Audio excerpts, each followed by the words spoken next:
Hello everybody, welcome back to Our Life, Beginnings and Always.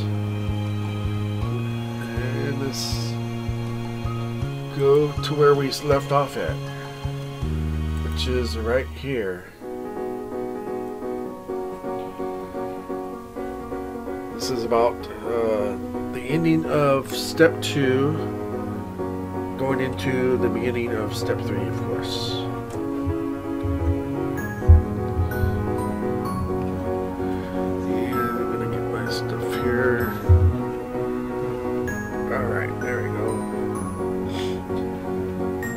Picked up the receiver and quickly punched in the familiar number while going to take a seat on the couch. Soon enough, after explaining the situation to the housekeeper, Lee answered. Hey! Says Lee. Hi Lee, can you talk? Definitely. We practically have to. My gosh. Can you believe it's almost time for school to start? What happened to our summer? Asked Lee. School starts first thing tomorrow for me. Boo! Boo. And I thought starting next week was bad enough, says Lee. Enjoy your last week. Oh, I will. Hope you'll survive your first day. Me too. I need a good year. Ditto.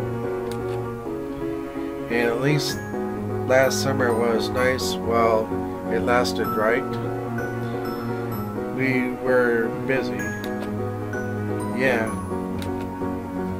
Finally, you thought about all the best memories you made this summer.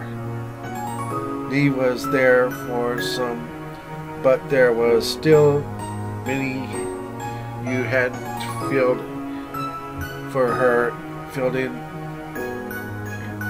her in on yet.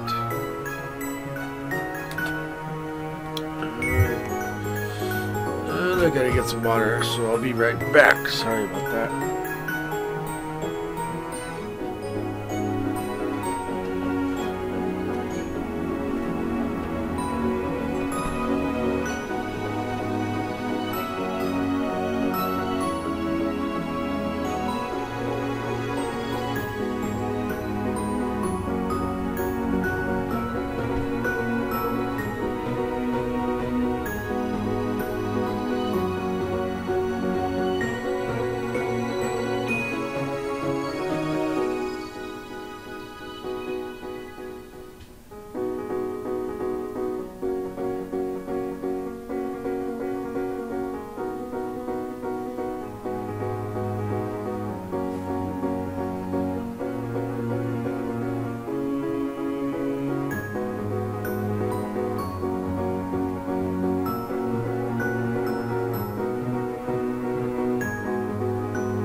Alright, I'm back.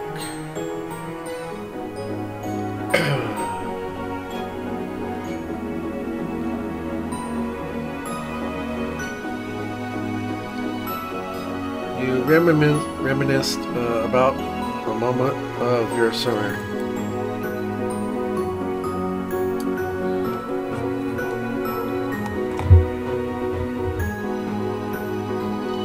You began to speak about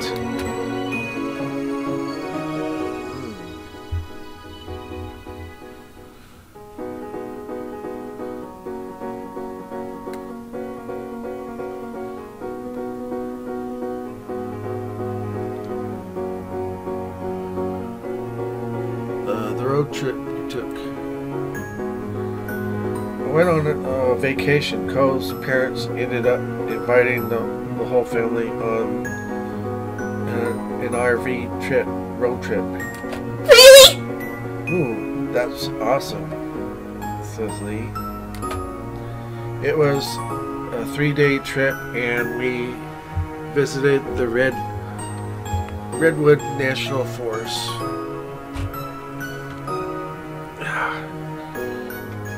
There we go.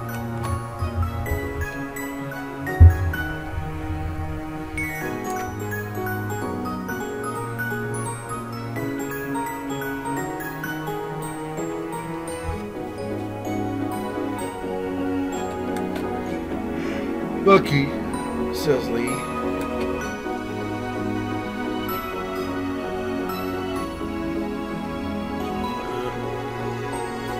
I almost kissed Cove. What? What? When? Start at the beginning.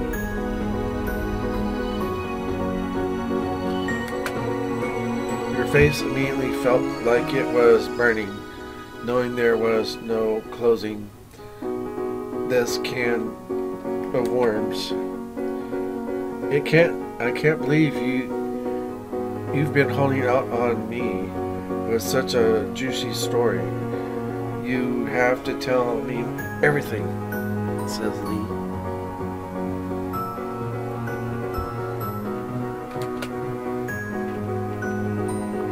Excuse me. Yeah, you could easily imagine a large grin that had been sitting on Lee's face as he began going into every detail on the setup, what happened, and the way it ended. This was going to be Lee's favorite story for years. You could feel it. I'm so happy for you. Wow, that's so funny and really cute, says Lee. Thanks, but it's not like anything really happened then.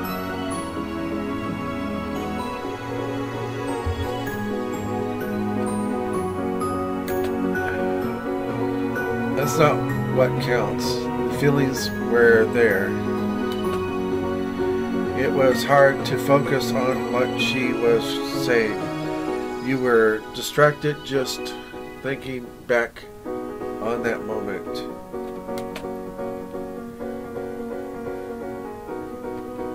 You reminisced about a moment of your summer. You moved to talk about her. Okay, I thought we said that already. Alright. You reminisce about a moment of your summer. You began to speak about... Okay, so we're gonna talk about more stuff that we did. Okay.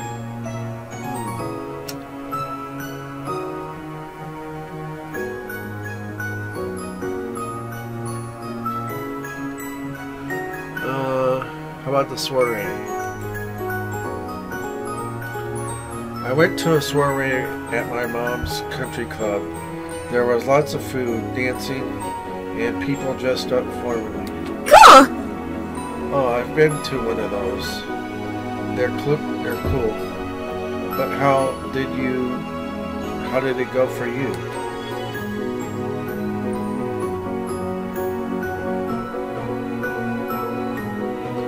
Cove was my date.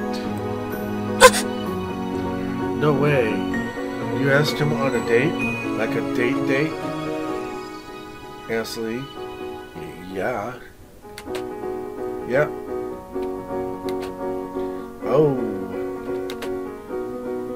After laughing a bit, you dove into telling Lee everything about your night with Cove. You enjoyed sharing that moment with her. And we're going back to that. You reminisce about a moment of your summer. You began to speak about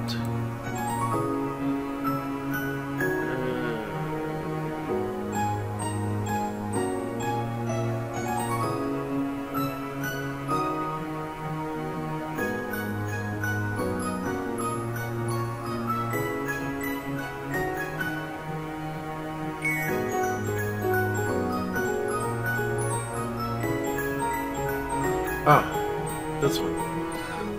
That time you went to Cove's house for dinner. One night, Cove's parents invited me over for dinner at their house for the first time. Just a homemade Mexican food.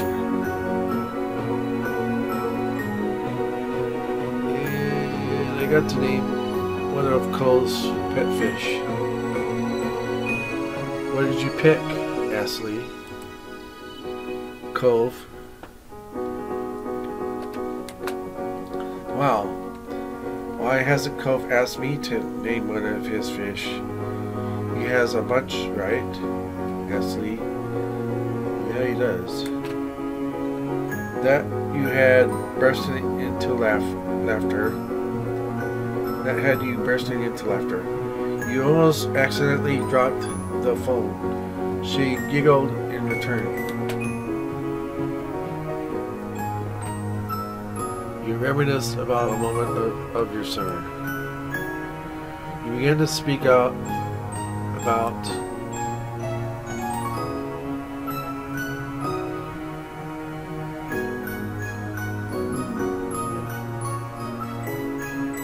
a shopping trip.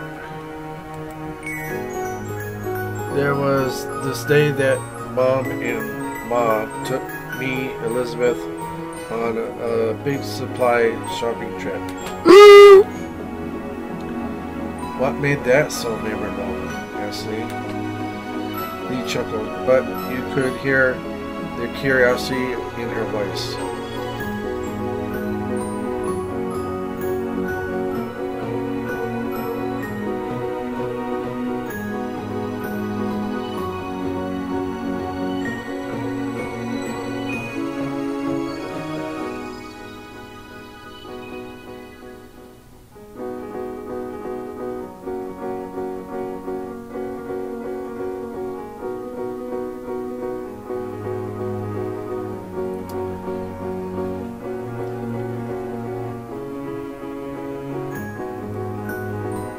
I stayed out late hanging out with Cove.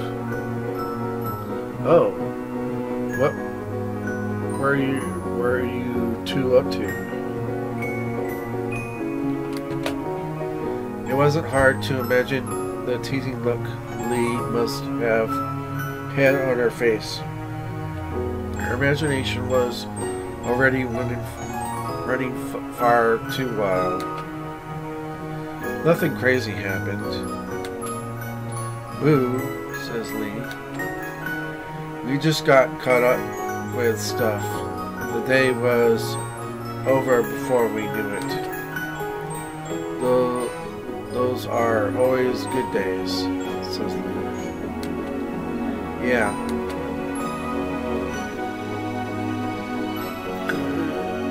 Reminisce about a moment of your summer. Begin to speak out about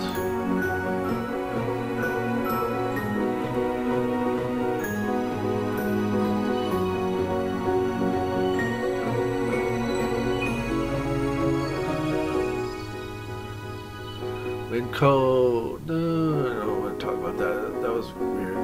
Okay. The incredibly hot afternoon. I remember the hottest day of summer. I could barely do anything and had to stay inside the entire afternoon.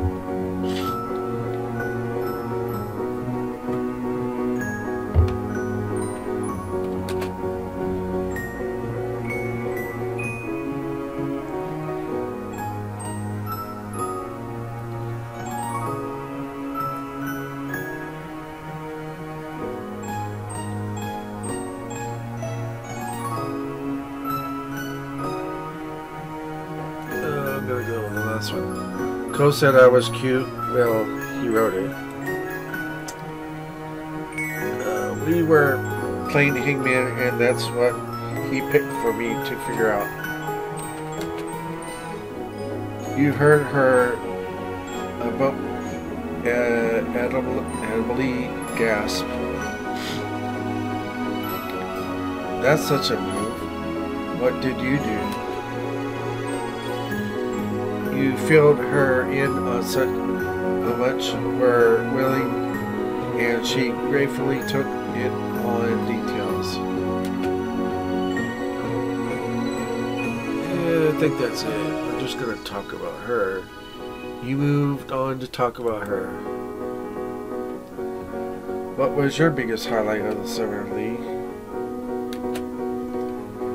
Talking to you is always the best part of my summer, says Lee. Even though it was a phone call, you just knew that Lee was winking at you.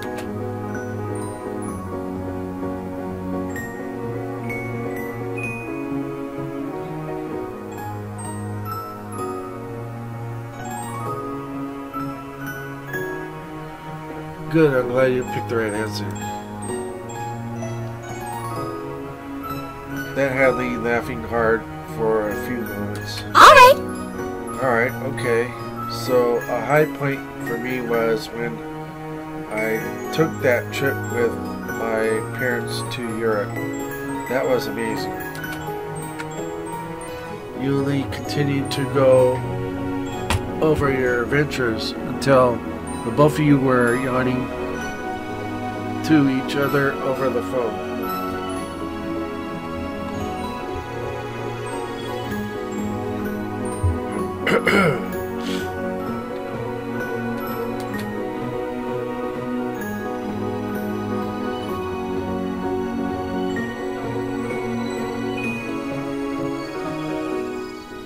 Oh, yeah.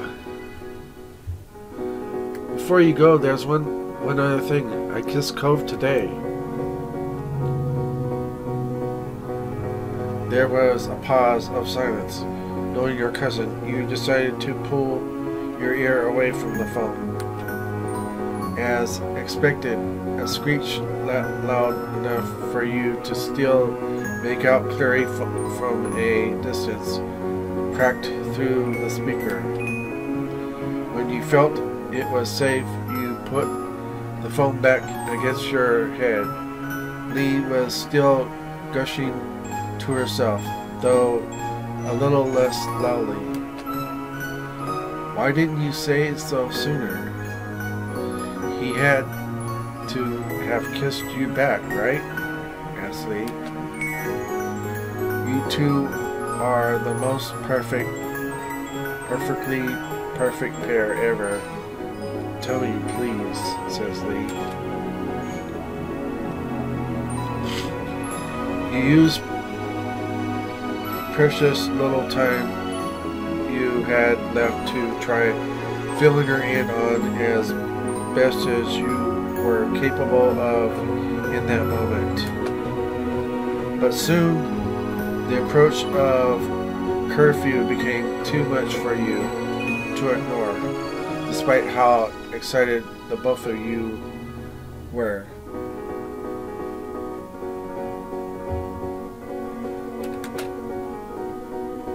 At that, you decided it was time to say goodbye for now.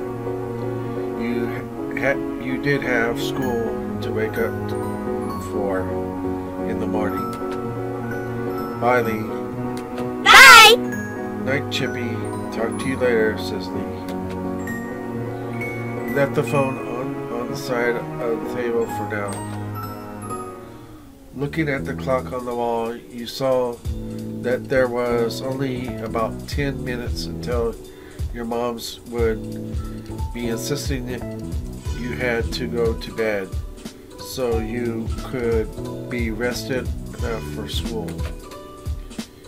You stretched your legs out on the couch and sighed in defeat, watching the minute hand change 1 minute closer to bedtime. You rearranged yourself, feeling restless, and looked out of the window. You startled intently. You spotted a figure out in the hills. It was Cove. When the surprise faded, you realized it wasn't that much of a shock at all. It was exactly something Cove would do.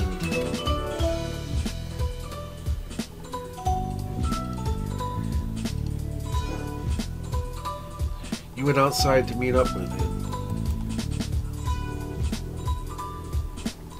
Strolling casually, you went over to the front door. When you arrived, you noticed how many fireflies were out that night. They drifted along lazily, barely minding your presence as you waded through to reach the top of the hill. Cove turned towards you as you approached, and you noticed right away that Cove looked happy to see you. "Hey," says Cove. You had a bounce in your step. You weren't sure how long you'd get before your mom's roped you back inside for bed. "Hey, what are you doing out here?" Nothing.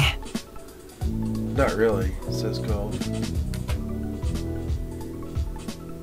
He shrugged, seemingly unhappy with his own answer. You stared at him, waiting for him to continue. "Well, I guess I was feeling kind of weird about stuff, so I'm getting some fresh air before bed," says Cove.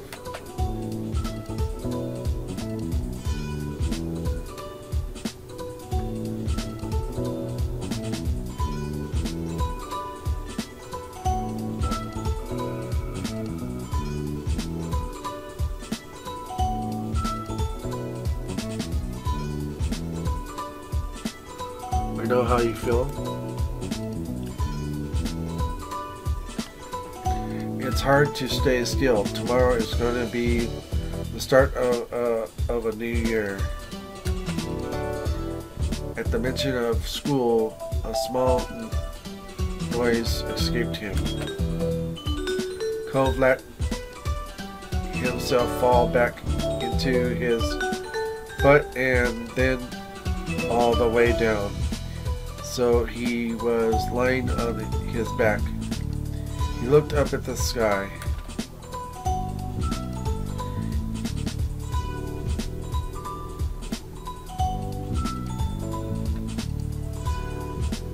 You laid down yourself. You lowered yourself to lay back on the hill. He had been lost in thought, or was probably waiting for you to situate yourself, but he started speaking unimpromptu again. "Thanks for telling me about my dad and the money he offered you to be my friend," says Cove. "Oh, what's going on about that? I thought that was resolved."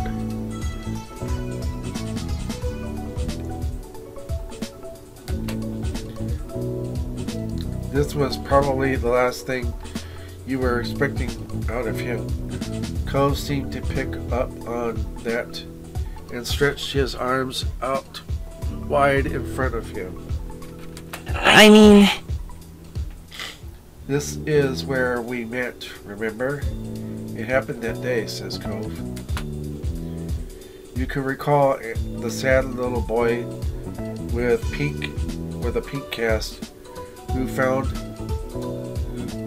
you found in this very spot.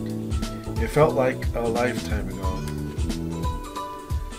I kinda have a strange feeling looking at you, not in a bad way, just thinking about you, then really seeing you now. It's something, says Cove. He turned his face away from you. You got the impression he was trying to hide a blush. It was almost unbelievable how much of an impact he made on your life just by moving in next door. You couldn't even imagine what your days might have looked like in a world where you hadn't met him. Cove glanced back at you, waiting for a response, and you had no idea what to say. Cove just stared at you blinkingly. I hate those big words. What? I ask. It's you, says Cove. Huh? He snickered before answering. He looked thoroughly amused with your reaction. That's what you do all the time. So I'm being used, says Cove.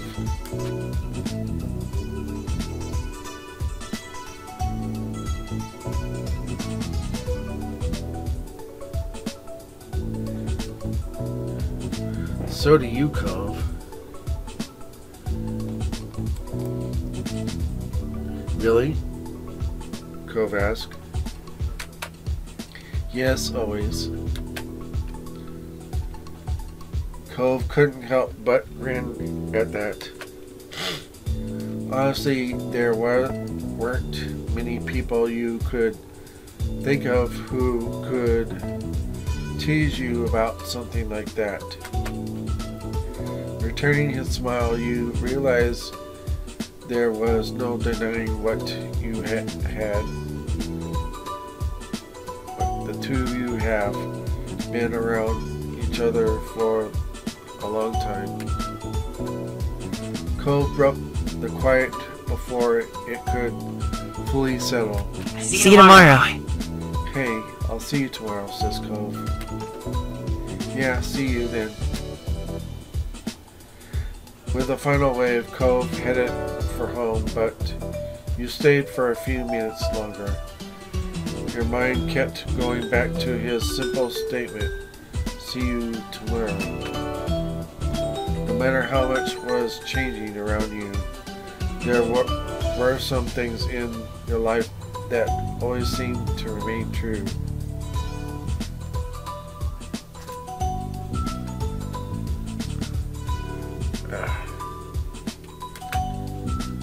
The hills felt warm to you that night. Before you knew it, you were getting comfortable under the covers in your room. Your mind couldn't help but still be buzzing with thoughts about the future. It was hard to think about Cove. It was hard not to think about Cove. There hadn't been enough time to really figure it all out after what happened between you. You felt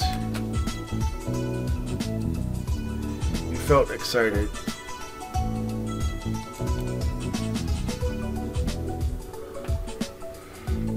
There was little doubt in your mind that things were moving forward, and you couldn't wait to find out what changes were waiting for you on the horizon.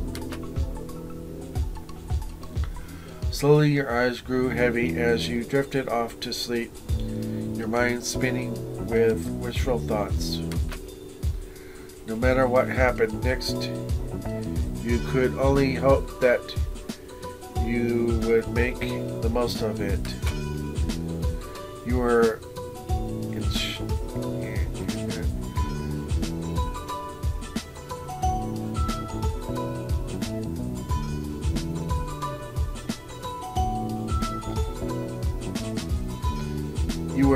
that word in a dream when a noise from the outside world jostled you.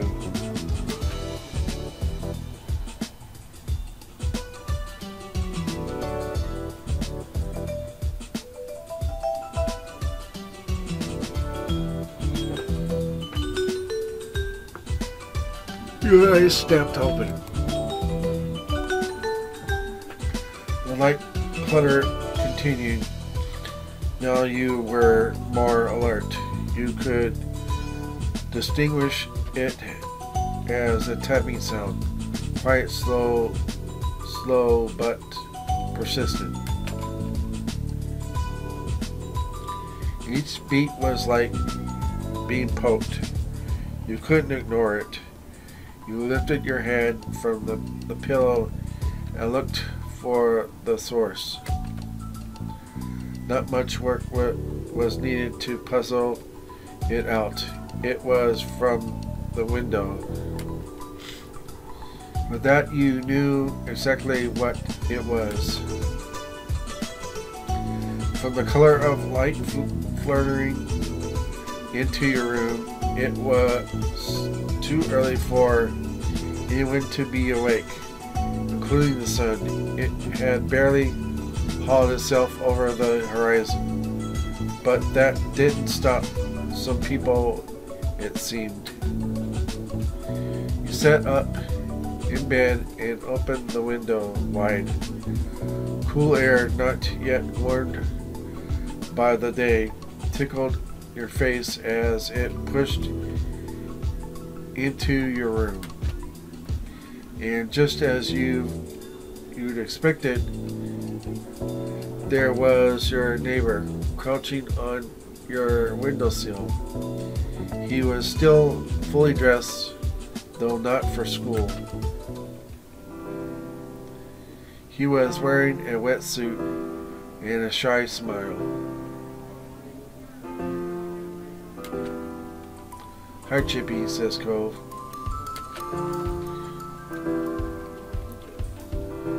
You stared back, blinking. So technically we won't be back to school for a few more hours."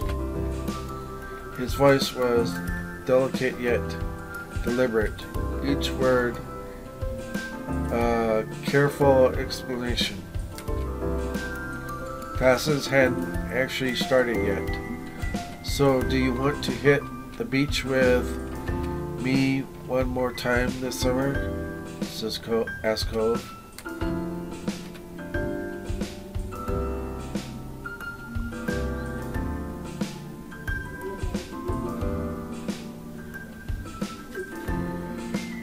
Okay, I'm gonna go with this one. "Cove, you're so cute." His smile widened affectionately.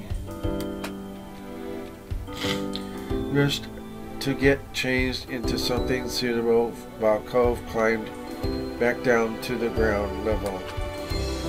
Your limbs, still half asleep, struggled somewhat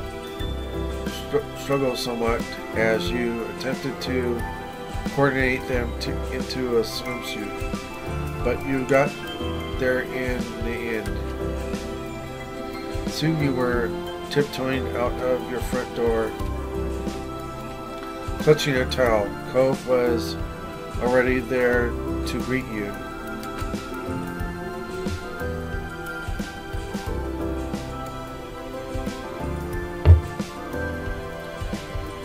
Your eyes met. Cove's great gaze drifted to your destination and back to you. You checked the door was closed, gave him a thumbs up, and the two of you leaped into action. Wordlessly, you began to run down the familiar path ahead, Cove beside you. The thrill of your insolent outing made you want to laugh. Not that you dared. If anyone in your family looked out and saw you, then your then your summer would be back to being over. One glance at Cove told you that he was exactly the same, holding back snickers for fear of being heard and caught.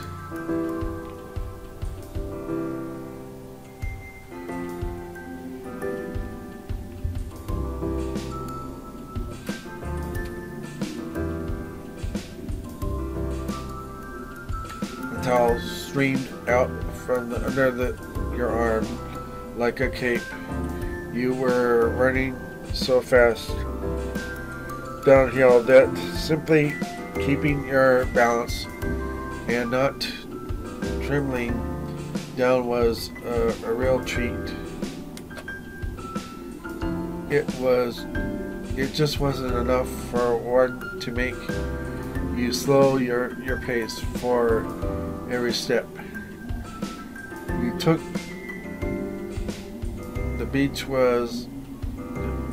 Every step you took, the beach was a little closer, and the day a little brighter.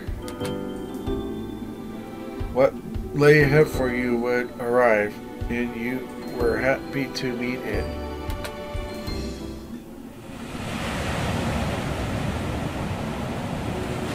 In between.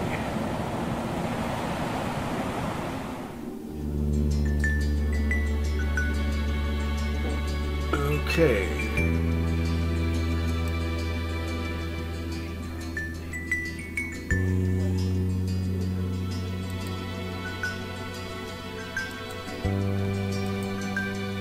Jamie.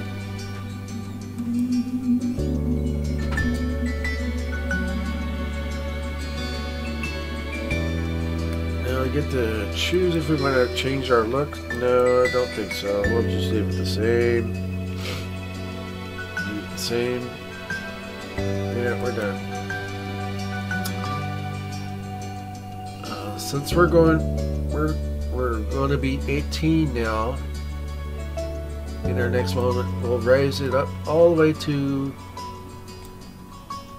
that for the comfort, and all the way up here to direct love.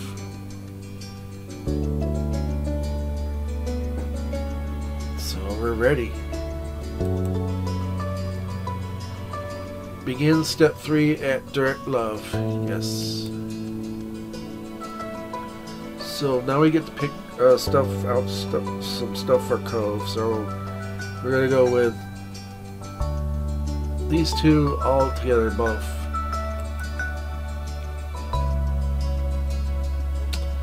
I'm not gonna change the hair. That looks fine. The hair looks fine. No glasses, no earrings because you can't see it through the hair anyway. So, let's see, shirt.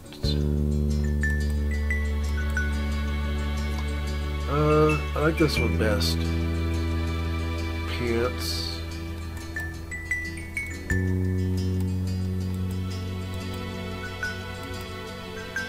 Yeah, that looks good.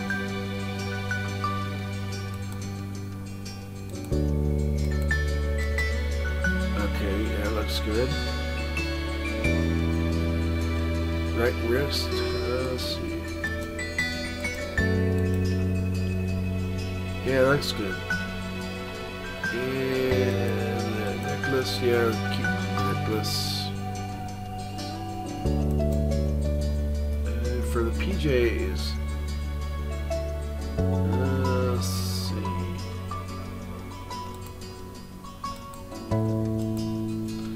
I like this one best. For the pants, for the PJ pants.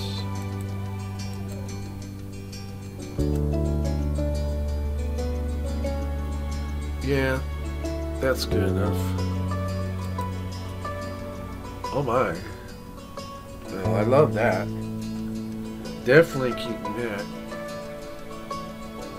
For the swimsuit.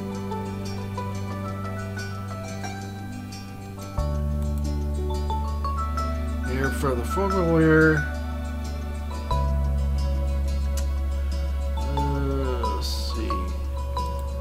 else is there?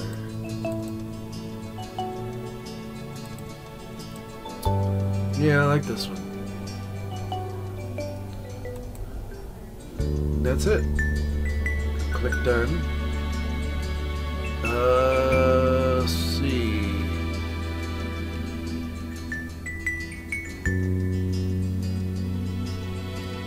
We're gonna go there for his personality, more affable.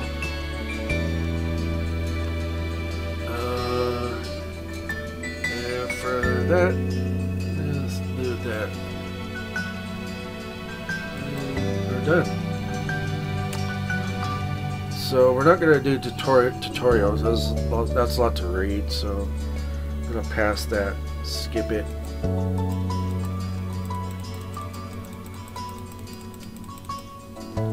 All right.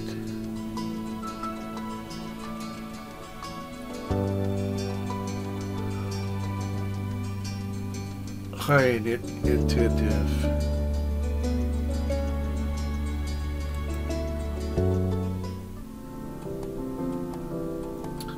All right.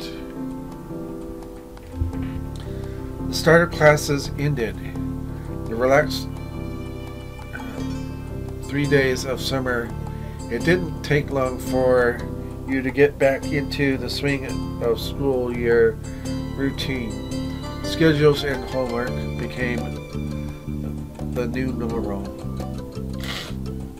Derek wasn't around nearly as much.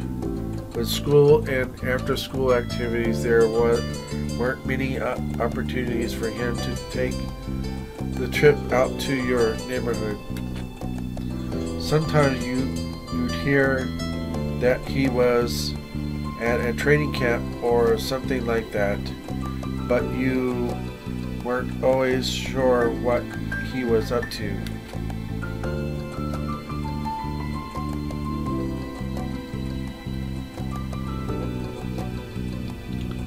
But you still kept in touch over the phone as best as you could. The Jeremy kid disappeared after that summer, and no one ever heard from him ever heard from him again. Where he went or what he might be up to was a mystery. Oh good, thank God, he's gone. You saw more of Miranda around since you had hung out with her on her birthday. She opened up to you. The two of you talked regularly. She was the same towards Cove. After a while, all three of you developed a real friendship together. More summers came and went, like the waves on the shore coming in and out. In your second year of high school, someone new started to visit Sunset Bird. A sunny girl named Terry Brooke. She was a friend Cove made due to them both being motion obsessed. Terry was more glad to befriend you too. Someone close to Cove had to be good company, she felt. You were pleased to get along with her as well.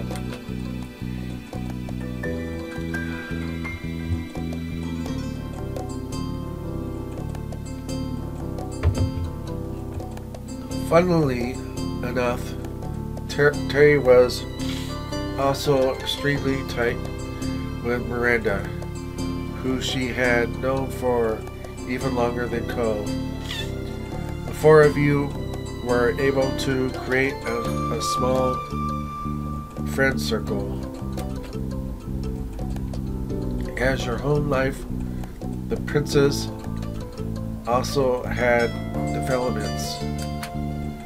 Changing laws and public perception countrywide made it possible for your moms to openly wear their wedding rings without questions. Though they had a wedding years ago, it was only recently that the union was officially recognized everywhere in the U.S.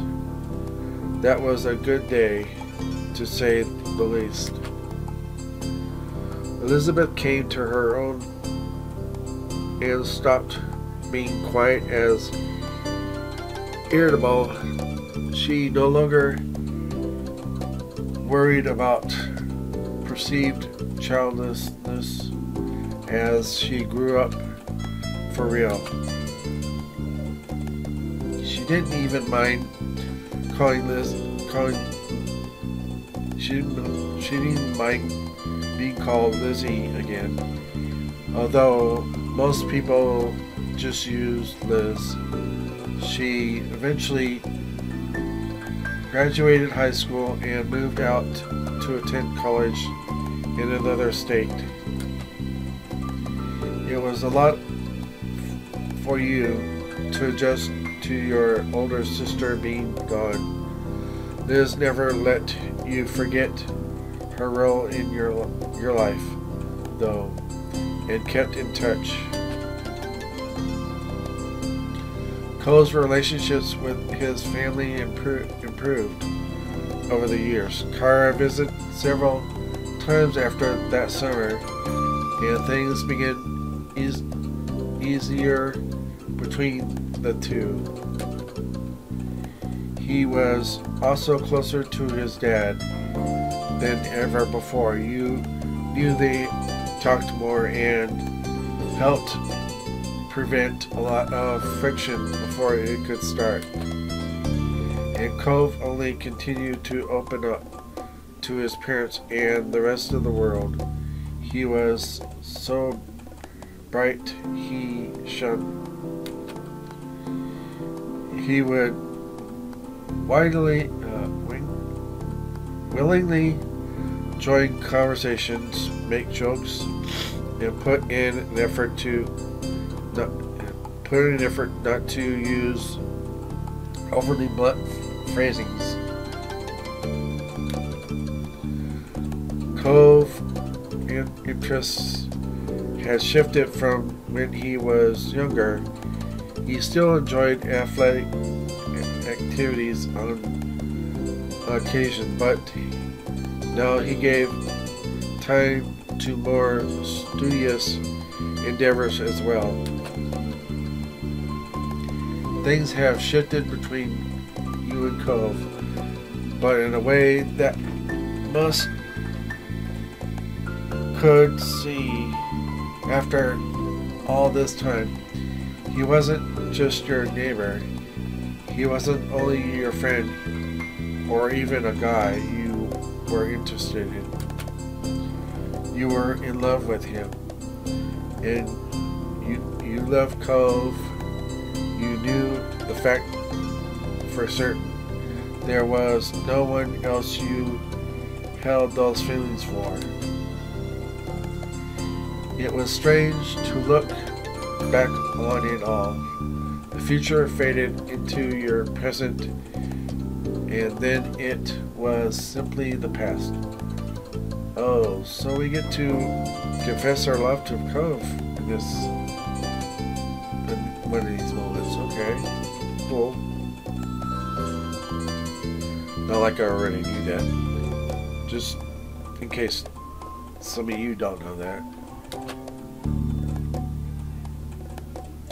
Even most fundamental parts of your life couldn't last forever. You felt that the most poignantly day you inevitably graduated high school.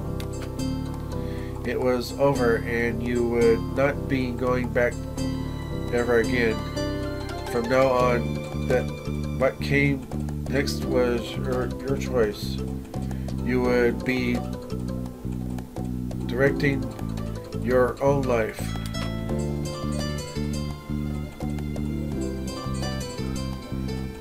That was where you were currently. The summer after school had ended. The first summer of true freedom.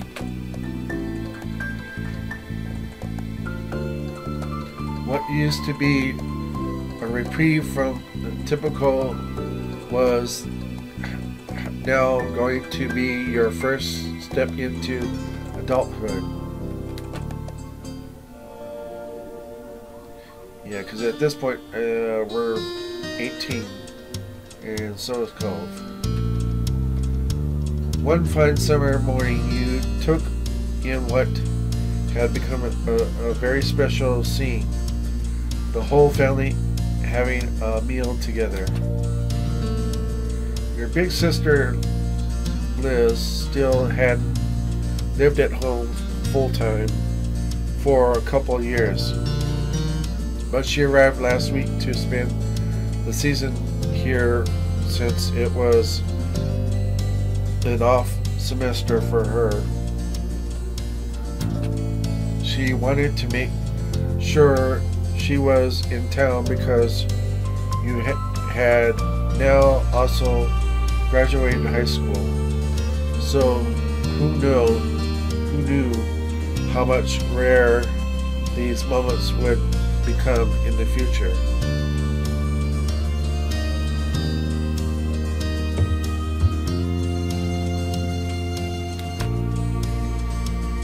You watched on as Liz laughed good naturally over the comment Mom made.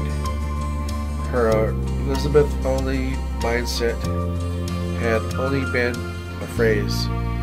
Nearly any nickname was welcome at this point in her life. Strangely, even though she moved away, you felt closer to her than you had in a long time. You idly scooped up more of your breakfast and chewed absent-mindedly.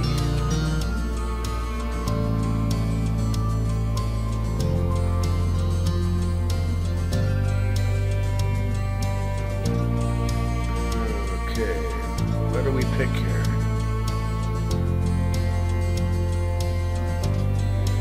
I'm gonna go with the last one. You generally ate whatever.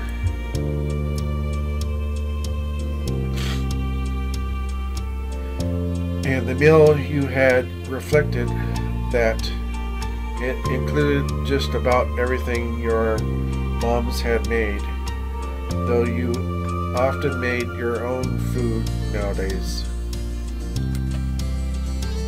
With Liz around, though, your parents made even more options than usual. Your sister had been a vegetarian for a while, and they wanted to make sure she had choices too. Conversation had gone idly without you fully taking in the words until your eyes were piqued when Ma started on a bit of town gossip. And so that's how I heard the news, says Mom. Alright. Now stop burying the lead and tell us, what is this so-called news? Asked Mom. Mom giggled as she cast a look across the table, satisfied that she had everyone's attention. Well, it turns out the Donalds won't be renting out the condo up the street as per Sunset Bird tradition, for the first time in what must be nearly 2 decades, says Mom. A chorus of gasps, shocked expressions were had all around. After the initial shock, your eyebrows pinched.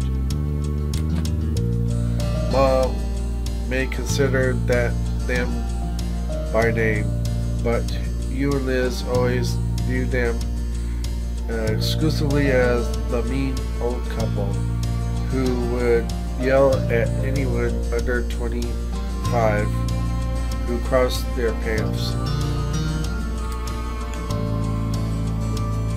Your mom continued on with the story, spreading strawberry jam over a piece of toast as she did so. They've decided not to take big trips anymore. Friends and family will be visiting them at their home, says Mom. That's nice for them. Then have a good summer, mean grandparents with no grandkids away from us, says Liz.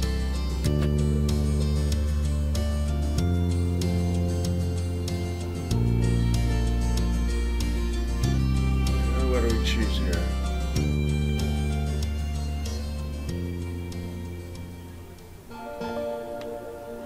I'm gonna go with this one. Finally, they could piss off.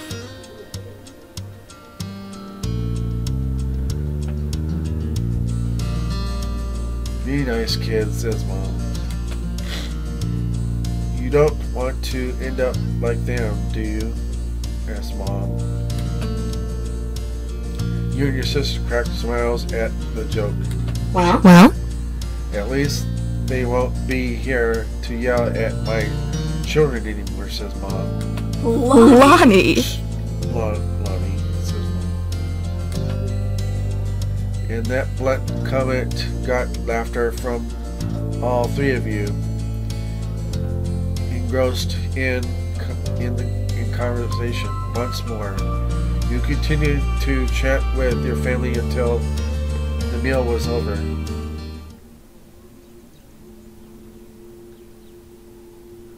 Step 3. Third time's a charm.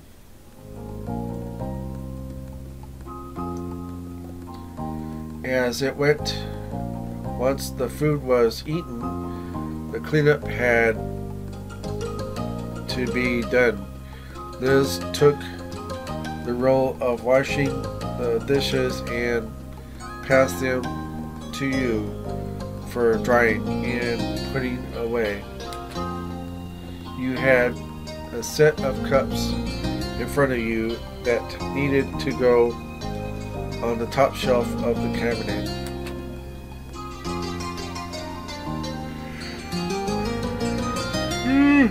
Excuse me.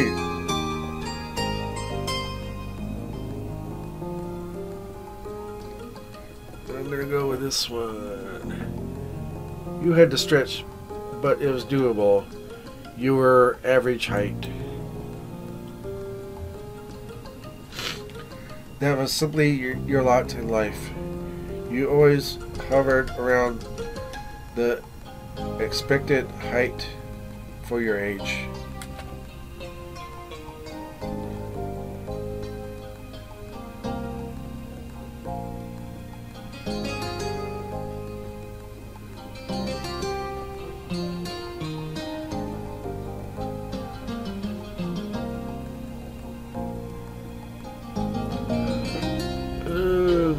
This one.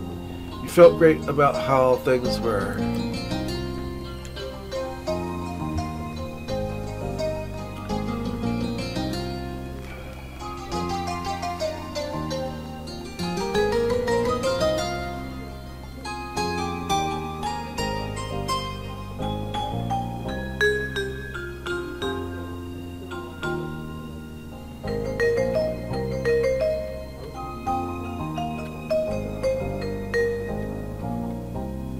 Your height was something about yourself that you were always quite pleased with.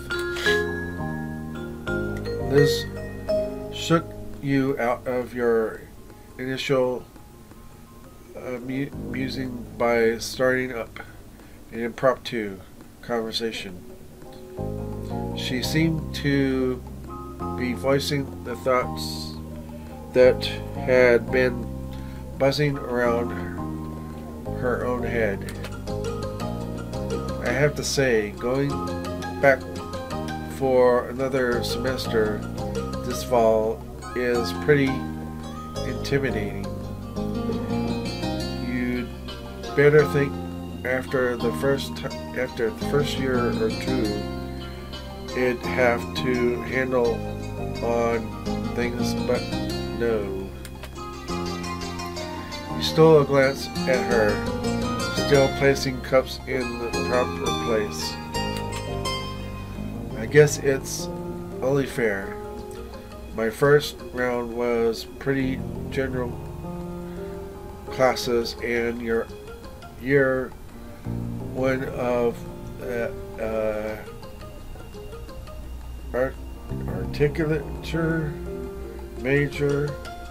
architecture major was the basis, says Liz.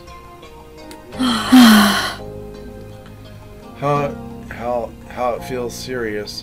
I have to actually know some things, says Liz. The laugh she gave was flippantly airy, but the way she scribbled at the plates held more force than necessary.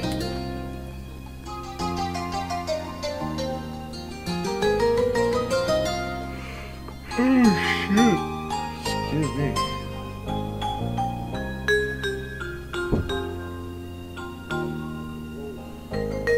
I'm gonna go with the second one. I think it's really cool that you want to be an architect.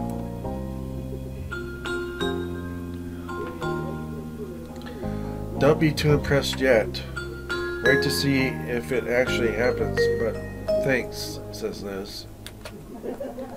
Your older sister's mouth corked into a small smile.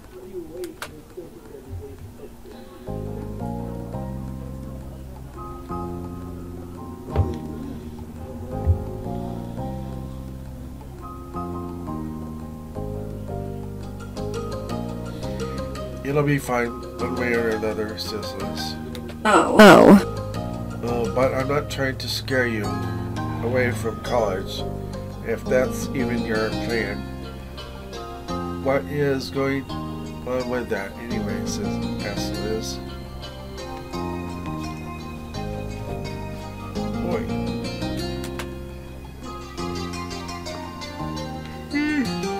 Excuse me.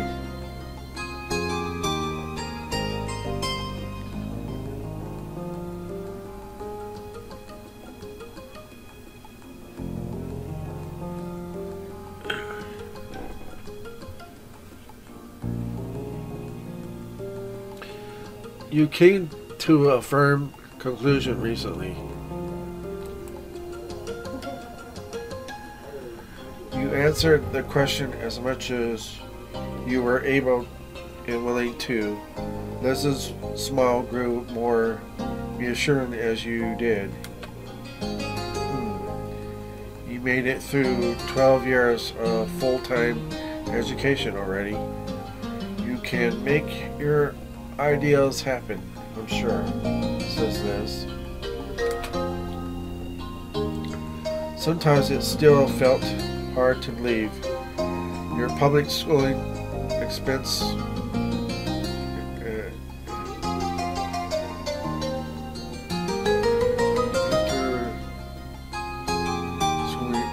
experience was over in the end.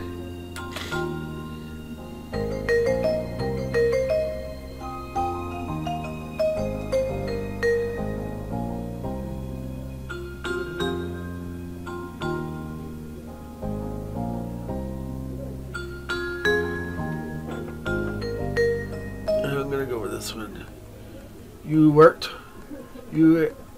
extremely hard, but were rewarded with great grades.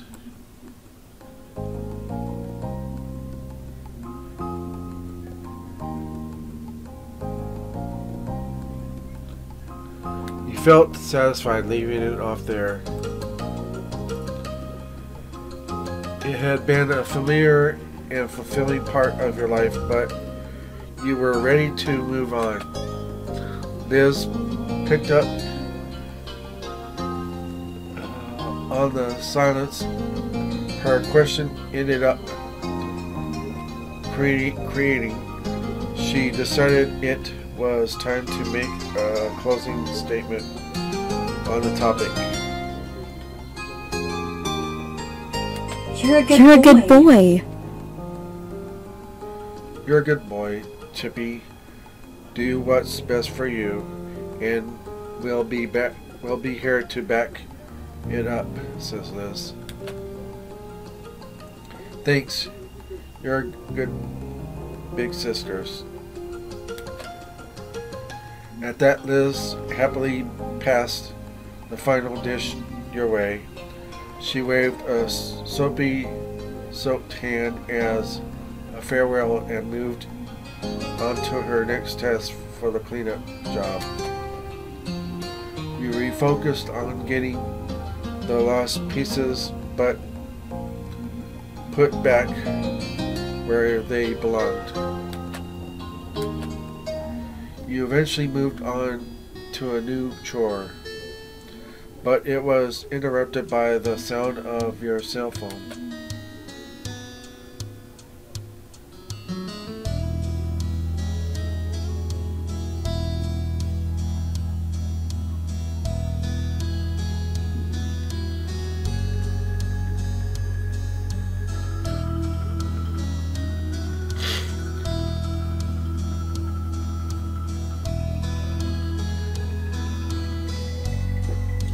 You set it to one of your most beloved songs as a ringtone.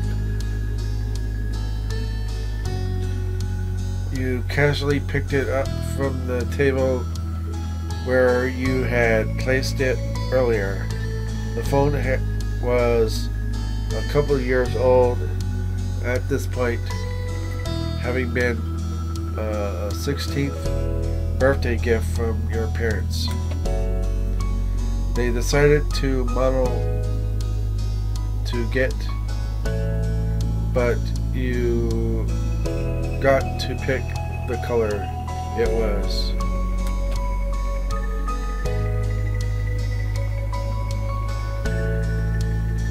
Purple.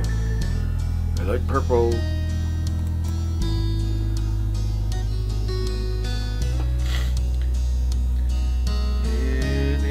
Was just a phone. You didn't do anything to decorate it. No, you added a charm. You had a special charm attached to it, which was the dolphin keychain Cove bought you when you were a kid. Of course, why not? You were pleased when you finally had a permanent place to use the gift. The screen lit up as you gave the little device a swipe with one finger. You were informed by caller ID that it was Lee. You weren't surprised. Despite having busier and busier lives and not living in the same town, you still had a good relationship with your cousin of the same age. Especially once the miracle of both of you having your own phones actually happened. She got hers first though. Tapping at the accept button, you answered her call. A familiar, bubbly voice came through right after. Hi. Hi. Hey, Chippy, says Lee. Sup? I trust I'm not interrupting anything major, asked Lee. Only some cleaning around the house. Oh, then you're welcome for my call. Distraction from that must have been desperately needed.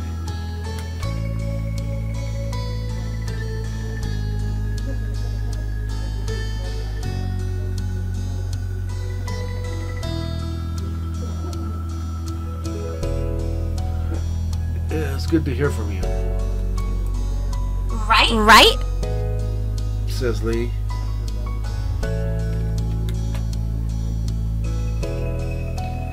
She giggled, and you could hear the jingling of jewelry she must be wearing. Nothing amazing is happening for me either. I'm bored and felt like chatting. My morning shift ended, so I'm free for the rest of the day. Woo. A little cold in here. I'm gonna put the heater on. Give you a minute.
Muted, I'm guessing? Damn it, what? I tried knocking. Were you muted? No, I'm recording. You can't record yourself blowing your nose. You're gonna have to erase that recording.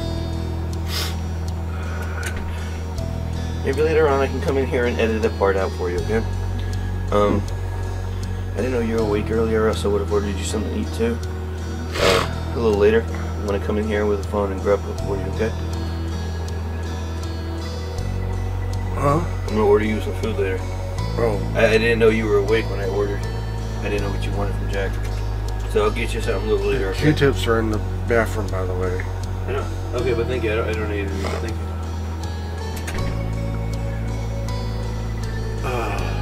Sorry about that, guys.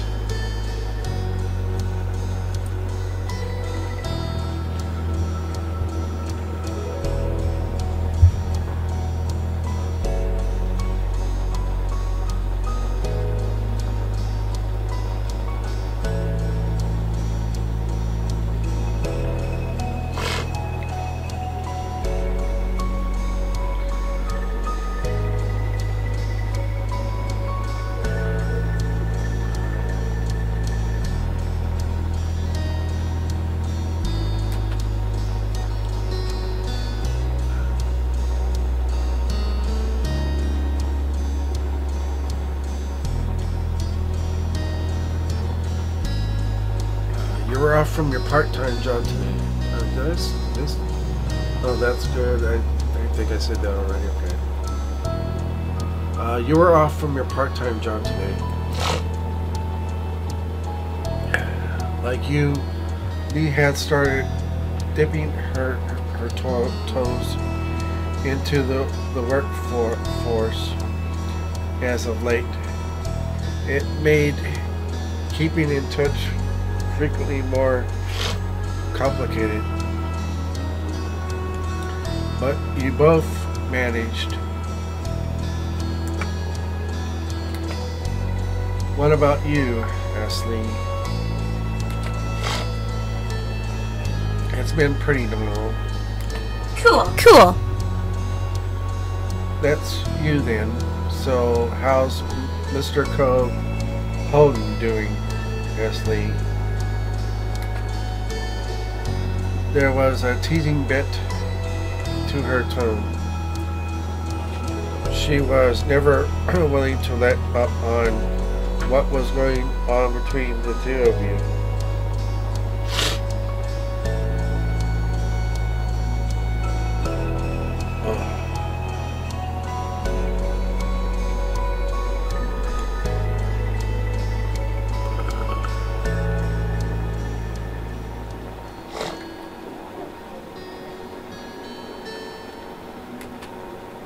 But the name was incredibly familiar to your ears. Cove, your next door neighbor for the past decade at this point. But he was far more than just someone who lived on the same street. You vividly remembered the summer day you expressed feelings for each other as little 13-year-olds.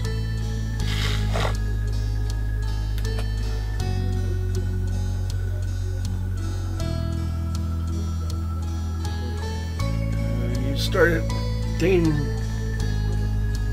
years ago. You started officially dating years ago.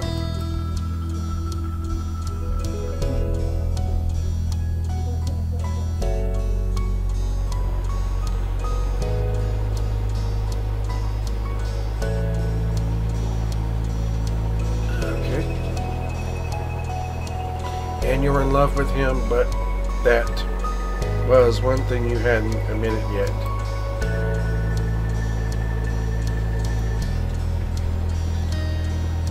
Are you even surviving without the boy being 10 feet away at all times? Or is everything right with the world around, with the world again? And he's back? Asked Lee. No, Lee, he still isn't there. He still isn't here. Just like he wasn't here yesterday, or last time you asked, or the first time before that. Sorry. My bad. Can you blame me? Doesn't it seem like he should have made his grand return already? Plus, I want to visit soon, and he needs to be there too, says Lee. You could understand where she was coming from. This was certainly outside of the norm. For the past couple of months, the last few weeks especially, Cove had been going to his mom's place in Nevada. The two of you still regularly stayed in contact over texts and calls, but still your mind began to drift back in time to all the prior trips he'd taken to visit her. Almost every year he'd have to go away for a while and then he'd be back.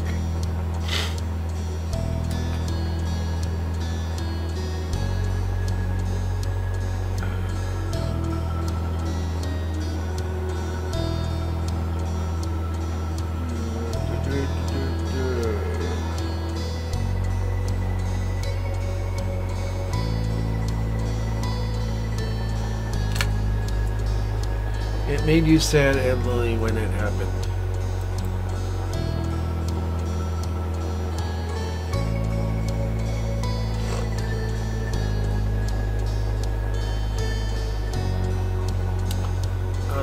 Your mom's helped you ship out care packages to him and his mom. It was always full of really great stuff. He sent you regular letters in return. That's how it was in the past. But lately he had been trying to see her as much as he could before taking long trips to another state become too impractical to do. His part-time work could become full-time soon, or he could be moving somewhere else for school. Cove hadn't actually been entirely clear what his plans were after graduation.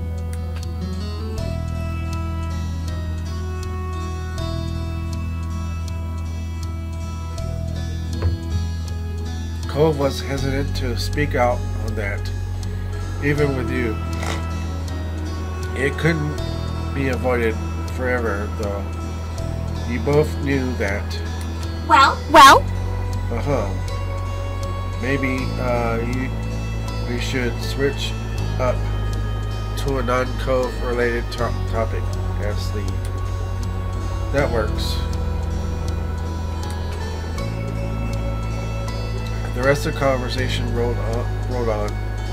Not much longer, though. Lee had to go, and you needed to finish your responsibilities around the house. The both of you exchanged goodbyes, then you went back to what you've been working on before the call came in. As you wrapped up the last of your chores, you were approached by Liz, wearing a cheeky smile. I've got Mom's keys. Want to get out of this tiny town to do some shopping in a real city? Asked Liz. Yeah, it's been way too long since I've gone anywhere exciting. Good. Good, I'm driving, says Liz.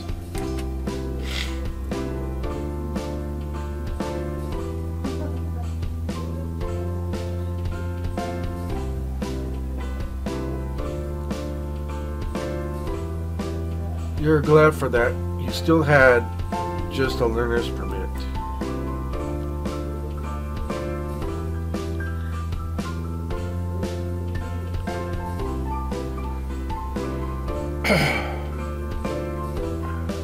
Go get your wallet and everything else. We're going now, says Liz. With a nod, you made a quick detour to collect your stuff from your bedroom. You had money saved up from all the part-time work you'd done, as well as from gifts you received. After making sure you both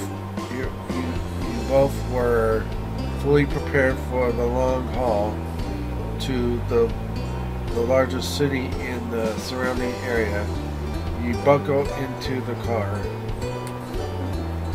It was a smooth ride there, with a light conversation about what shops to stop at, and the radio blasting.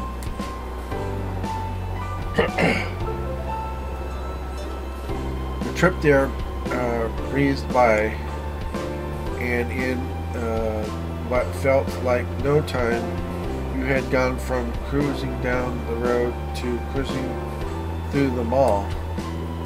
Liz had her interests to check out, and yours Your hobbies and skills were still...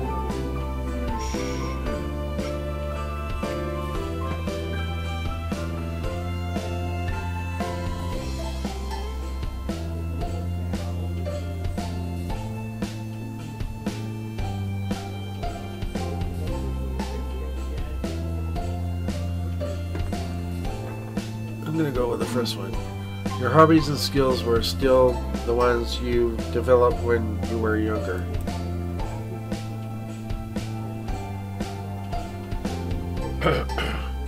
When turning a corner down a new length of the mall, your eyes caught on a little gift store.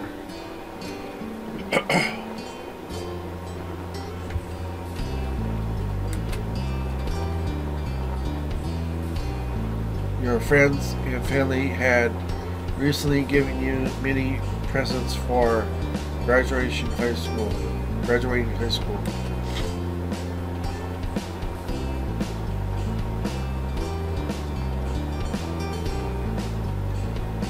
You realized you wanted to get a graduation gift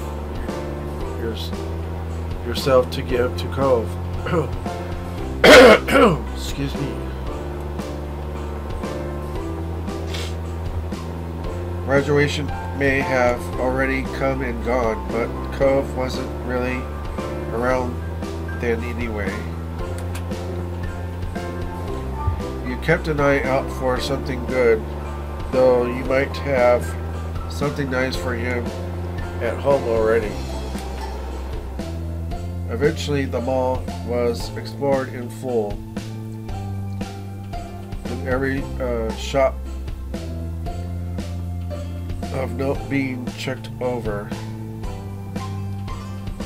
Rather than going home, you decided to walk over to some smaller stores nearby.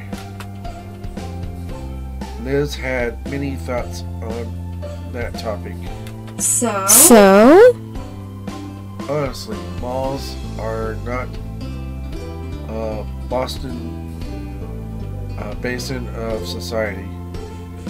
Even if smaller stores require extra distance, the brands are so much more.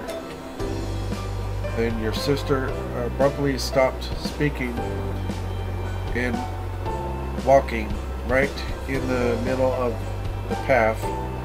It was a good thing no one was behind her.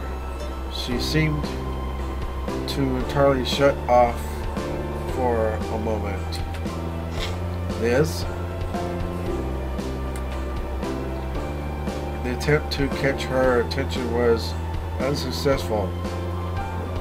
Something else had all her focus. Before you could puzzle out what that might be happening, she began to mumble out the corner of her mouth. Chippy, don't draw attention, but look, says Liz. What? With a harsh whisper and a subtle jerk of her hand, she urged you once more. Hey! Look! You followed her gaze as best as you could to a large bunch of colorful teens strolling down the same path. Okay.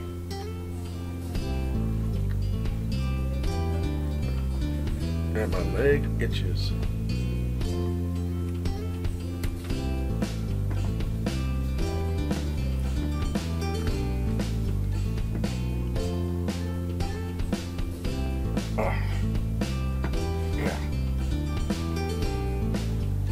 You face back over to your sister with a confused expression and an unspoken question.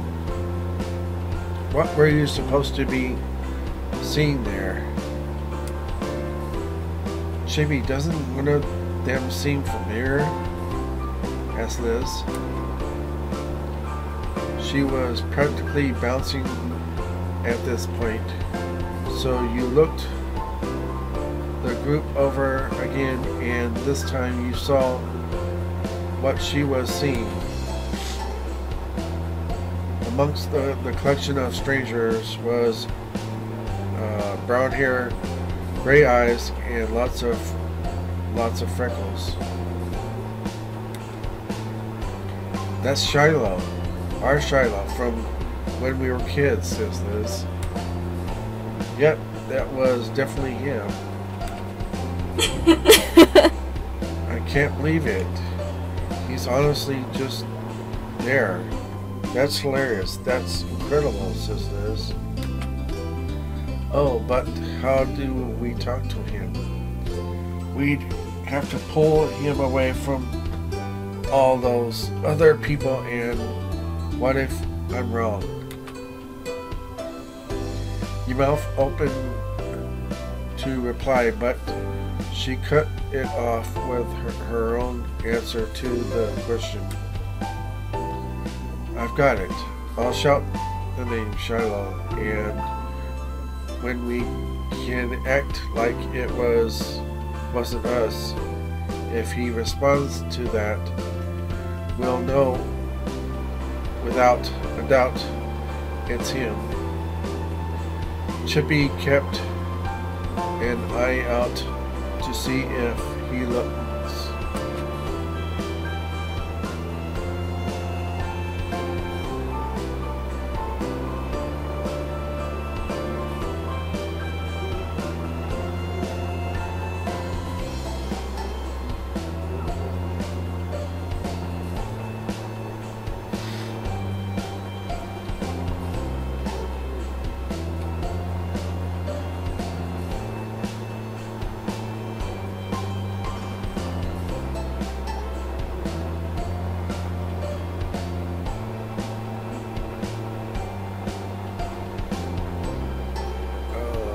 Figure this one out.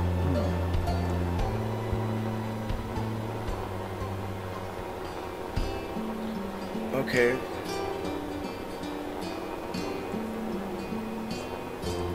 Let's try it.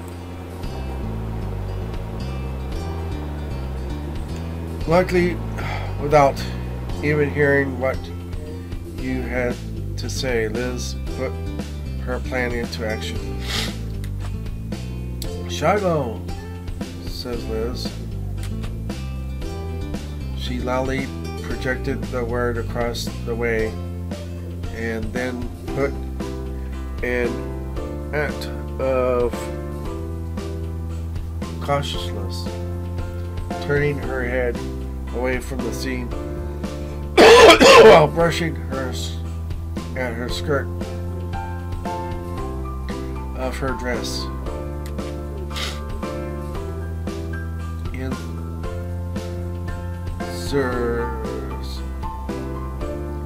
Supremely awkward moment. You could only stand there as attention in the area shifted to the two of you, thanks to your sister's shout. But the many started bystanders who became altered to your presence. One of them was the boy from a distance. His eyes, large, met yours. He looked. A wide grin took over Liz's face. She pushed the rim of her sun hat up and away from her face while swishing back around to greet her old friend directly. Shiloh, says Liz, waving the step. She stepped a bit closer to express her intention to meet. Without really closing the gap, she wanted him to come to her. who you presume to be Shiloh, looked surprised at the call-out. He stole a quick glance at the crowd he was with and hesitantly glanced back your way. He was trying to double-check something. Liz remains steadfast with her gaze trained on him, and ultimately he broke away from the rest of them. After a light-footed jog across the brick path, the young man presently presented himself in front of Liz. And you... Hi. Hi. Hi. I like your hat, says Charlotte. Question mark. Just that simply greeting had Liz giggling. Hey. Hey. Hello. I'm not sure you remember this, but I'm Lizzie and that's Chippy. We were all friends when we were little kids, says Liz. His already wide eyes grew even larger, their gaze darting between you and Liz. His previously chipper demeanor faded into something delicate.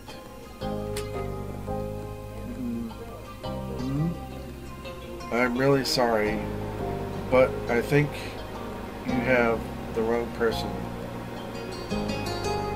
says Shiloh, question mark.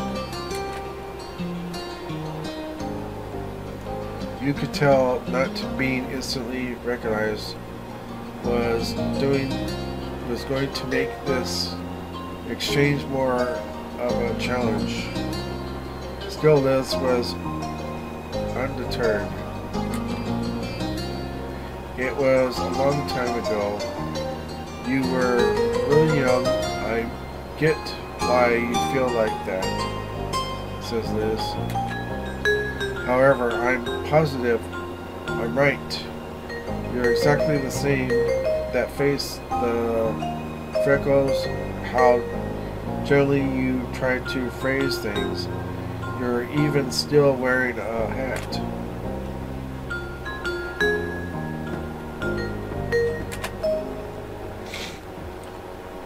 Instinctively, he looked up at his headwear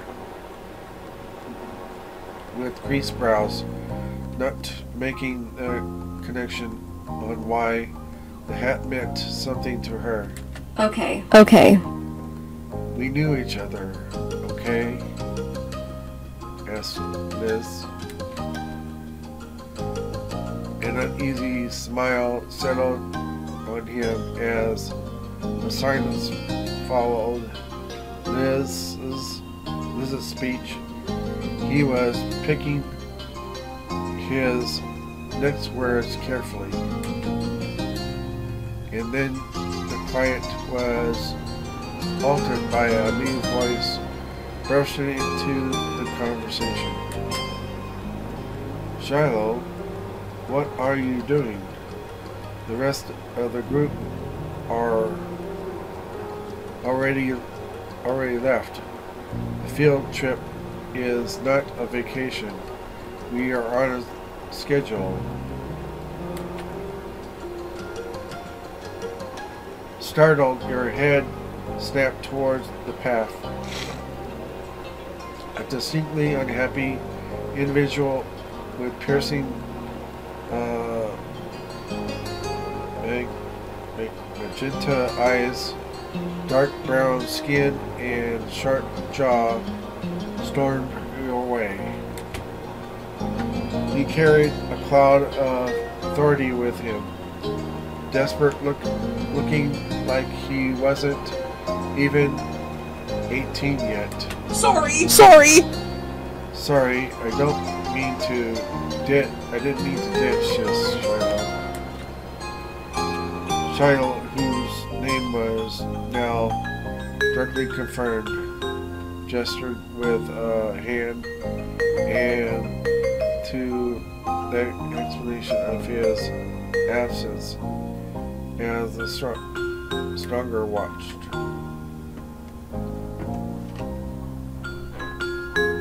Sorry. As the stranger watched impatiently, they thought they recognized me. They thought they recognized me as someone they knew, but it was a tiny misunderstanding, says Charlotte. Liz, clearly, as well as literally put her foot down on that, stopping in frustration and getting more childish as the longer she was around her childhood companion. Come on. We do know you, says Liz. Shiloh merely shrugged it on himself. The tone he spoke with was painted. Sorry, says Shiloh. You honestly couldn't tell if he was apologizing for the upset feelings of your sister or the palatable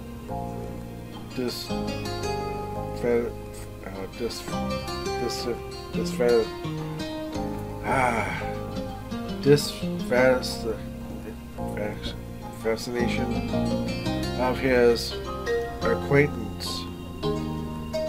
That in itself was very Shiloh-like. Oh, you know him? Is that it?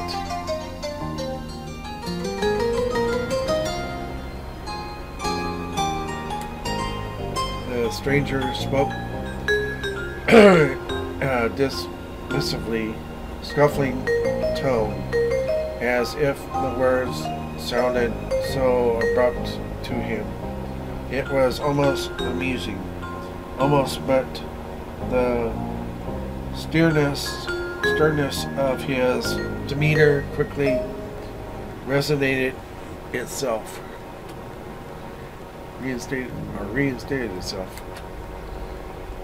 Well, you do know me. I'll tell you, I'm someone who has been forced against his will to be aware of what's going on in Shiloh's ridiculous personal life for a year. If the two of you had any importance in his general day-to-day existence, it would have come up by now, says the stranger. Don't bother trying to exaggerate any trivial connection you might have. It's good enough. He's with us and you'll survive without him. Now stop loitering in the road. It's rude. Excuse me? We're the rude ones? Asked Liz. The high-strung ranting got an audible gasp from Shiloh, who finally started to speak up again in defense. Nate, that's really mean, says Shiloh. It's also true. We're leaving, says Nate. With that declaration, the unofficially introduced Nate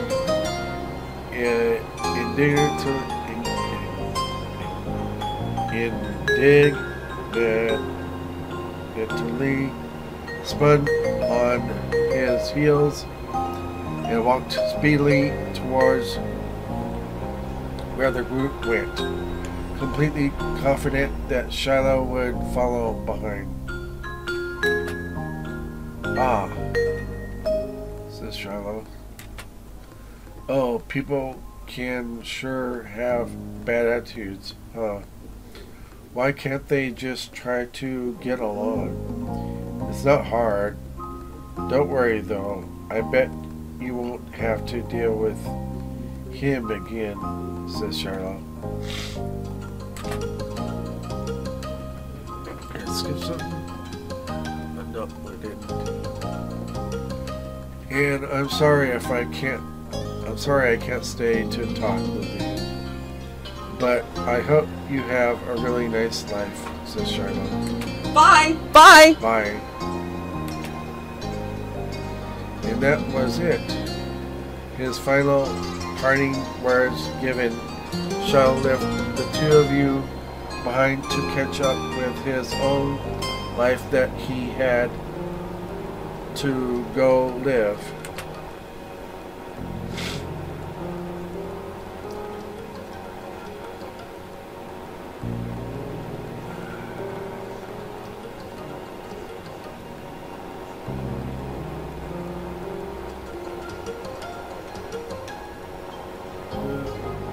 Liz watched his exit, stunned only to frown when it hit her that he was really gone, as quickly as he appeared. It happened so fast, you hadn't even been able to get a word in.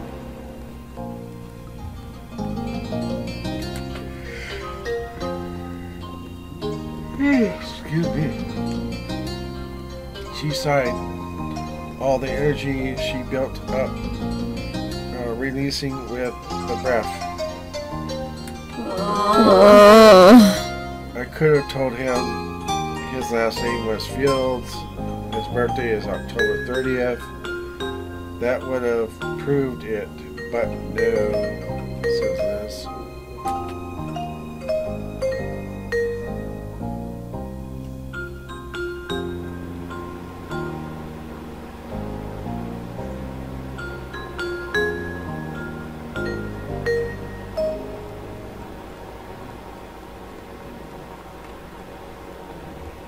Whoever Nate is, he sucks.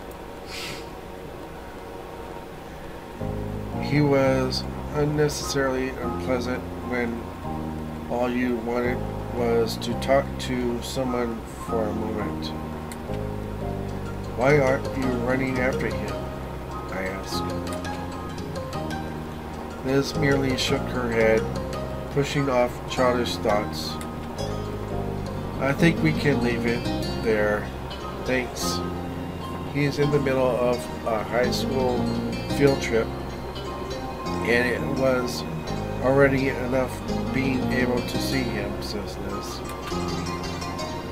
There's something reassuring about witnessing firsthand that he's still out there enjoying his own part of the world, says Liz. Though, if given the chance, I could definitely have a few words with him about the company he's got.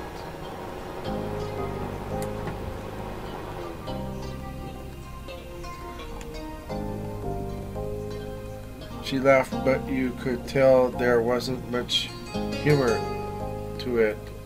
She was mad at that guy, even if she was happy to let Shiloh go.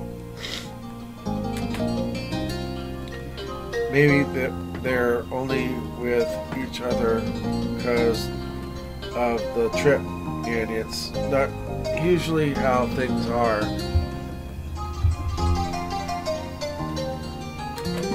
Right? True. We can only hope the same for him as he did for us.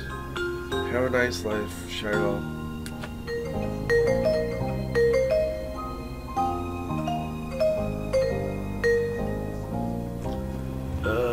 miss you.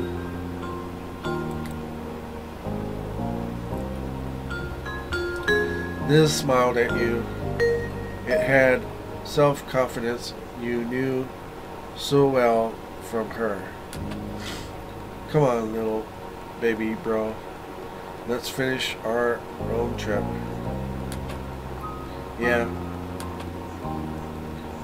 No matter how either of you really felt about their currents, it was something you simply had to accept.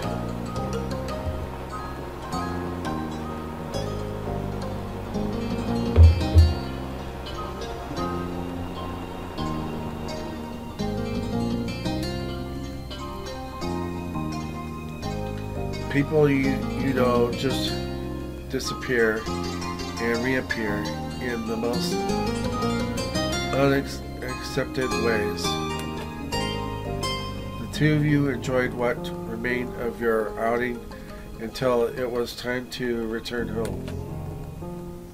By the time you arrived back, the sun was already beginning to set. You arched your back as you stretched your arms towards the ceiling. While it had been a good day, it had enough activity to cover an entire week. Liz tried to hide a yawn behind her hands. You weren't the only one feeling worn out. I'll be heading up to your room, I mean the guest room, since mine stopped being available as I was out the door, says Liz. Her tone was light.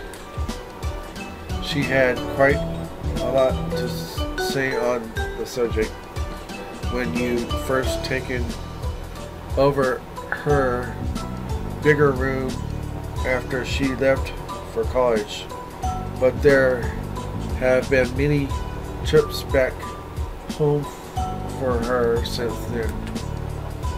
The room hasn't been hers for years.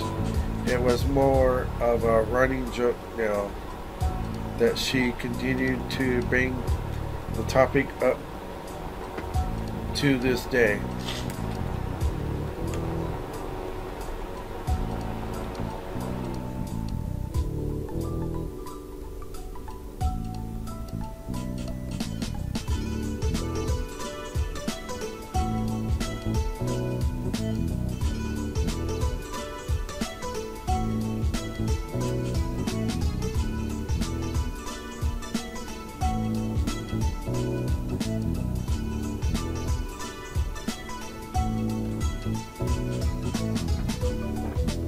Thank you, Liz. It's a really nice room.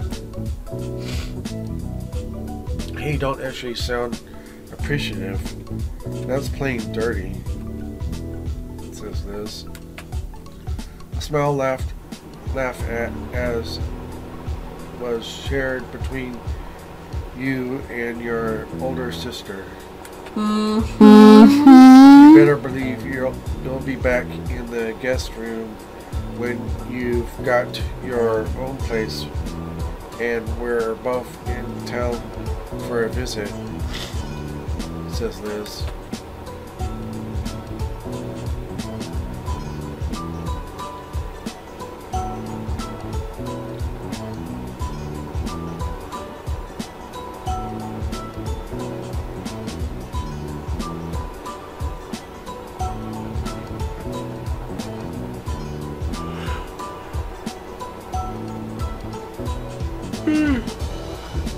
That's alright with me, I don't need it. Sweetie, there's such a thing as being too generous. At least you have me to look out for you again, says Liz. She flashed her familiar grin, and you couldn't help but feel glad she was back around, even if it was temporarily. With that, she plodded off to the spare room. You were ready to do the same. Moving to a new space was your first opportunity to decorate from scratch. Design your room.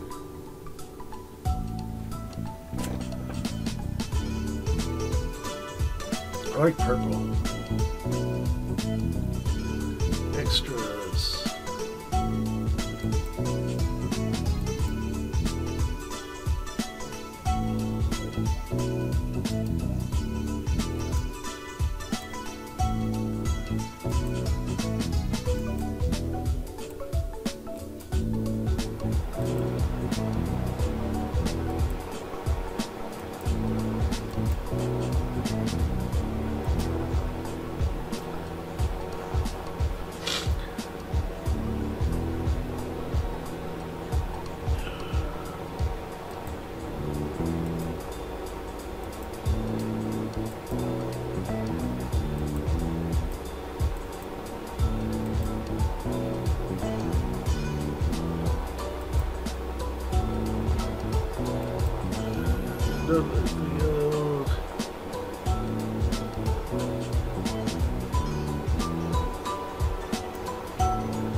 Yeah, I like the purple.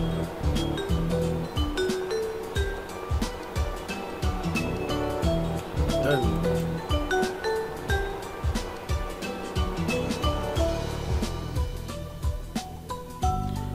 You are really satisfied with the feel of your tiny part of the world. As your thoughts drifted, you tried to bite down another yawn. It was no good. Your bed was now lodged in your mind, and all you could think about was collapsing on it.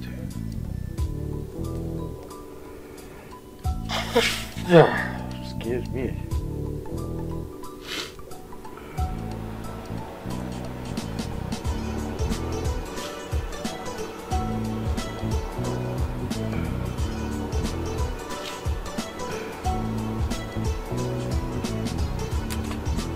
You tugged up the stairs to your room.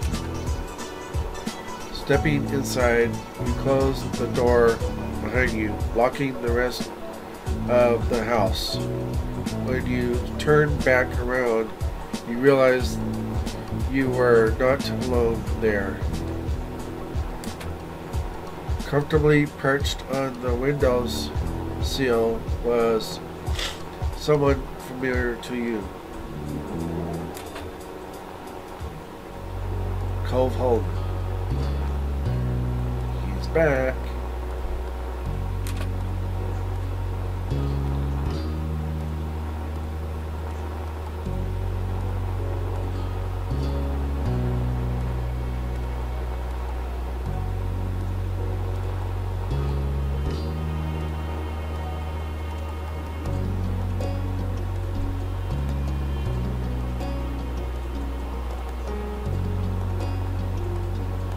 How are you here?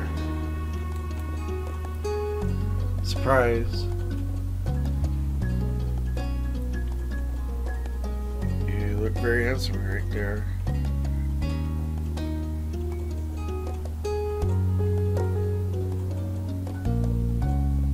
Surprise, asked Cove.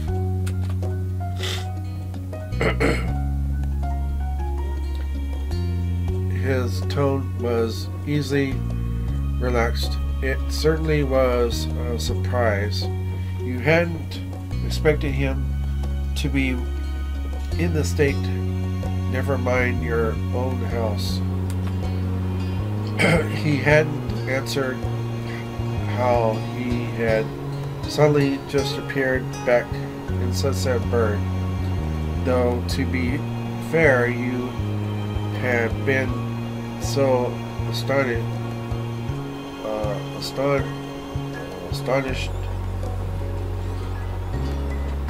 something like that. There hadn't been much of an opportunity for him to chat with you.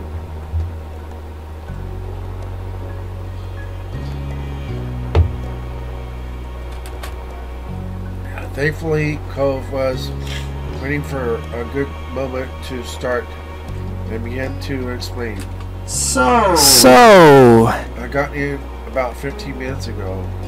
No one was home, so I figured I'd come in the usual way, says Cove. The window. A small smile had formed on his face. You were still staring at him, unable to blink in case he disappeared. You could still barely believe that he was really there, mere feet away from you. I left my bags in your backyard. I hope that's alright, says Cove. Of course it is. That was when you truly understood. Cove had come straight to you upon getting back to town. You were his first port of call, taking precedence above all else. Even though you had been in when he called, Cove had ensured that he'd see you at the earliest opportunity rather than allowing his plans to change.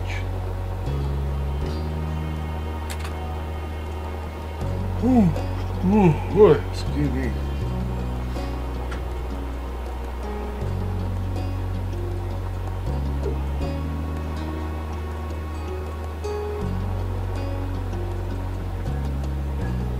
You walked over to join him. He was here, and it was exactly where he wanted to be. There was no need to hesitate in enjoying his presence. As you approached, Cove quickly hopped from the windowsill to meet you.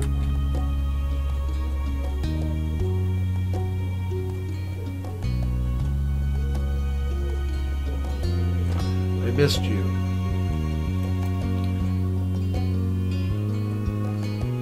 You kissed him. Says Cove.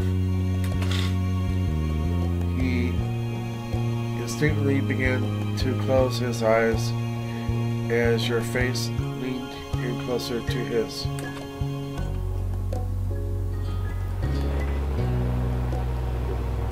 You did it on the lips. He met you partway, and the two of you shared a gentle greeting kiss. You then stepped back a bit. Cove rubbed the side of his head and fidgetily glanced down.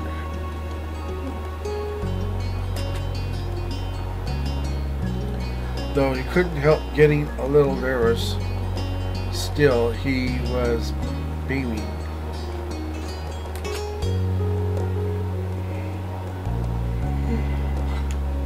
I missed you too, says Cove. Even if he hadn't said it outright, you would have gotten the message from his body language. Cove was grinning widely. His raised cheeks buried his eyes, which gleamed like hidden gems.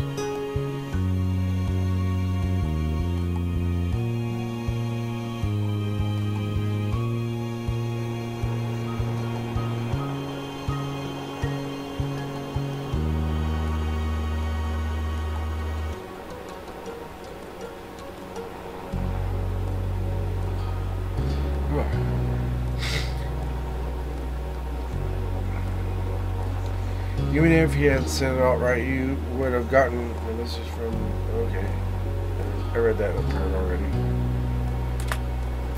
But he looked at you as if you were the most exciting treasure of all. Obviously, was the trip any good? I asked.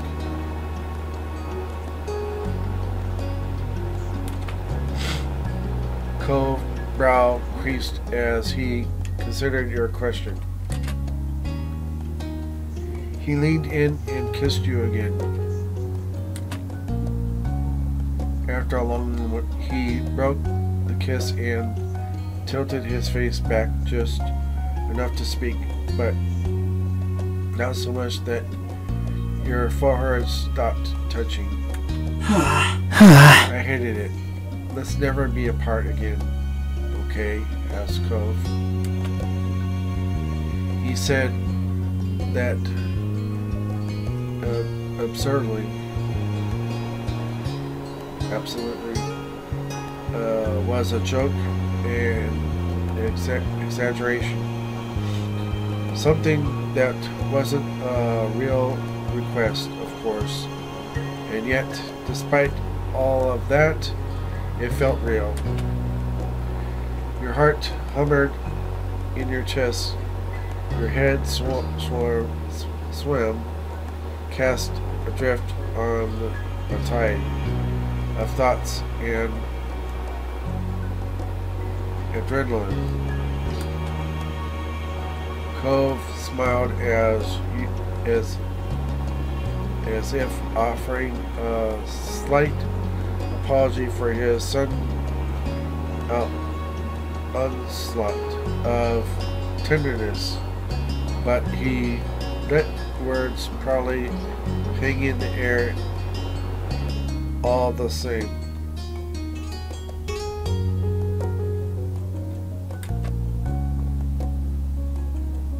Cove told you about his trip back and had gone. Soon you'd even recovered enough to actually listen. His mom was doing really well. She had a project in the works that she was thrilled about. As a result, Cove was going to be sticking around in the Sunset Bird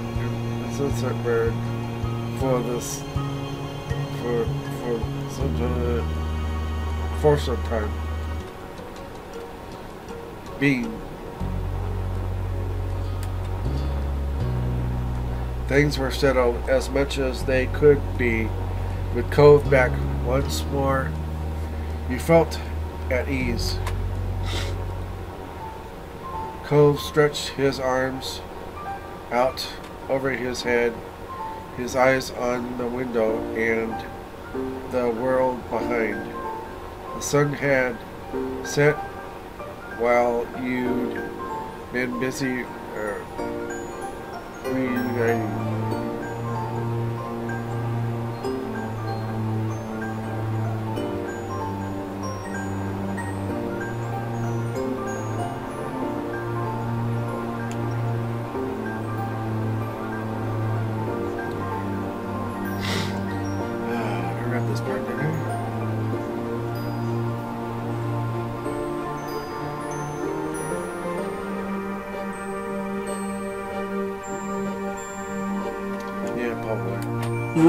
Well, I should probably get my stuff and see Dad, says Cove.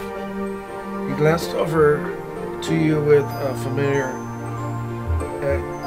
explant look.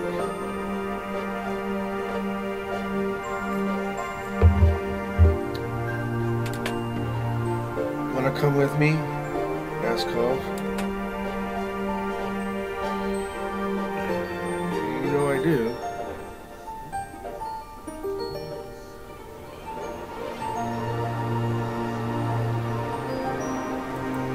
Cool.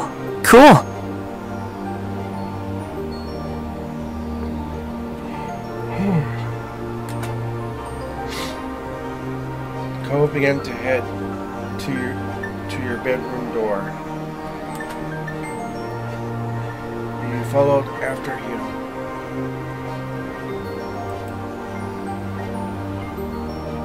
The two of you casually went down to the ground floor of your house.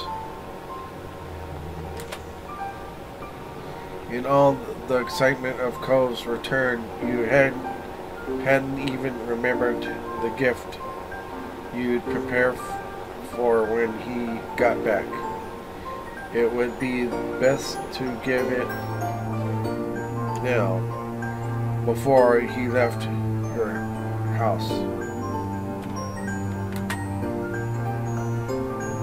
Can you wait here for a little while? I got something for you, says Chippy.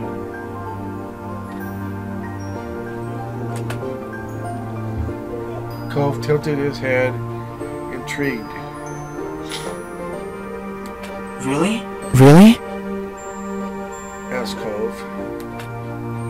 You nodded with some eagerness, trying to imagine how he'd react when he actually saw it.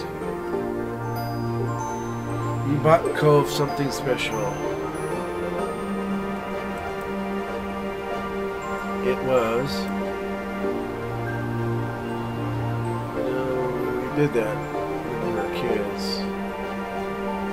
Fish fry is great.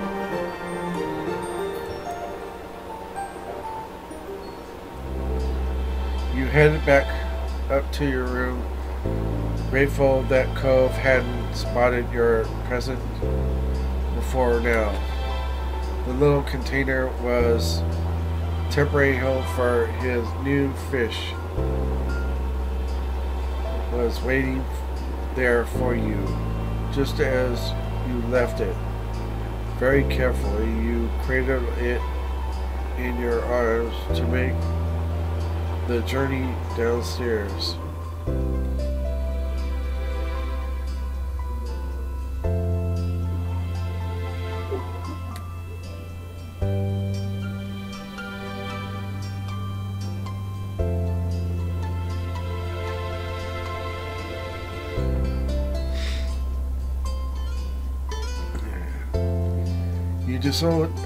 You slowly descended the stairs, adjusting your grasp.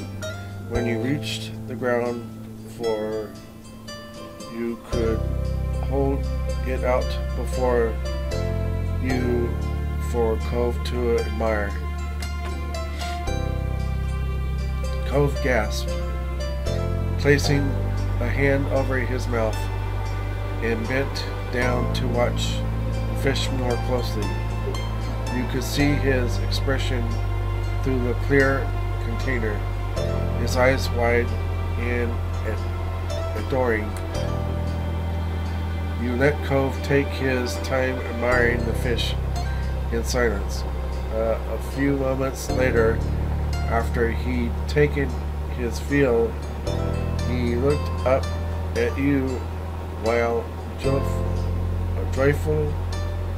with a joyful grin. Wow. She'll fit in perfectly with my tank. She looks great, says Cove. He took the container from you, securing the base first and cautiously lifting it from your hands before resting it beside him on the counter.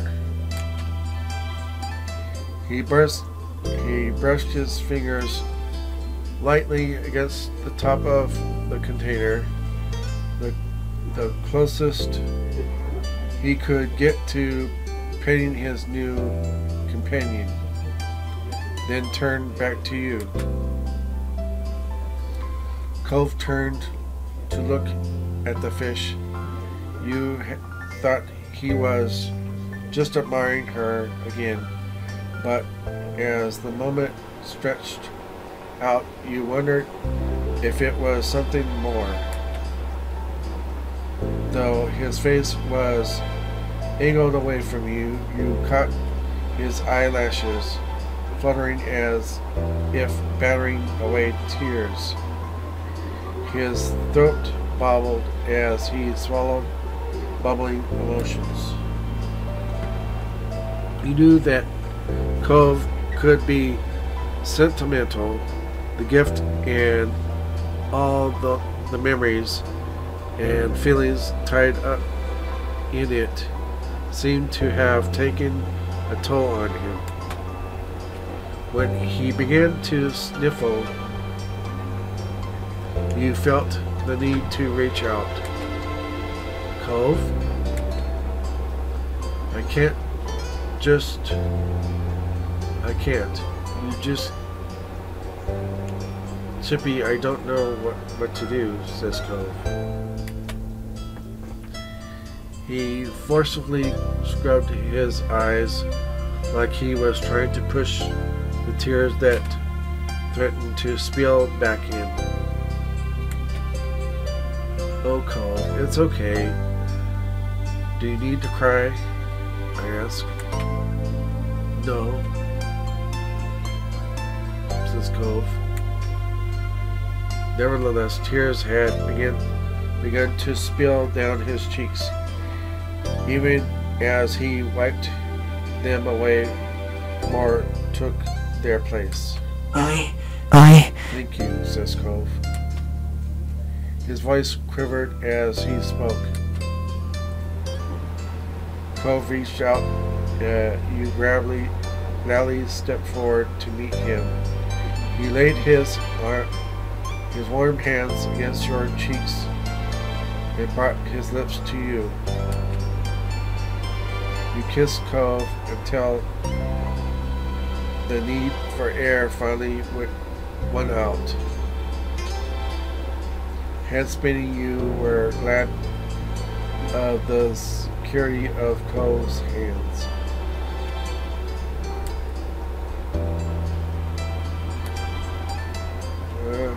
I think I missed it. Even after lips parted, Cove remained close, his hands still framing your face.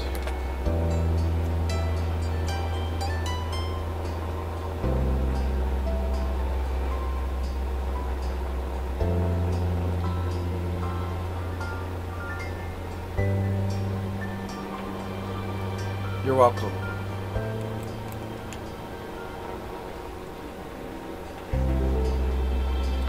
Cove let out a steady breath.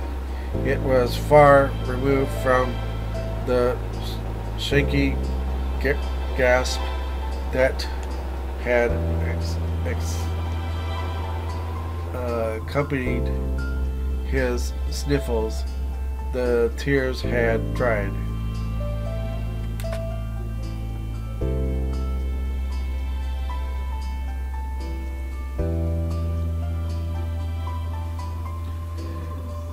His eyes wore a little red, but opened at the peace once again. He smiled, fully recovered from the emotion that had overcome him. You're really, seriously too nice to me, says Cove. You smiled back. You have no right to call anyone else.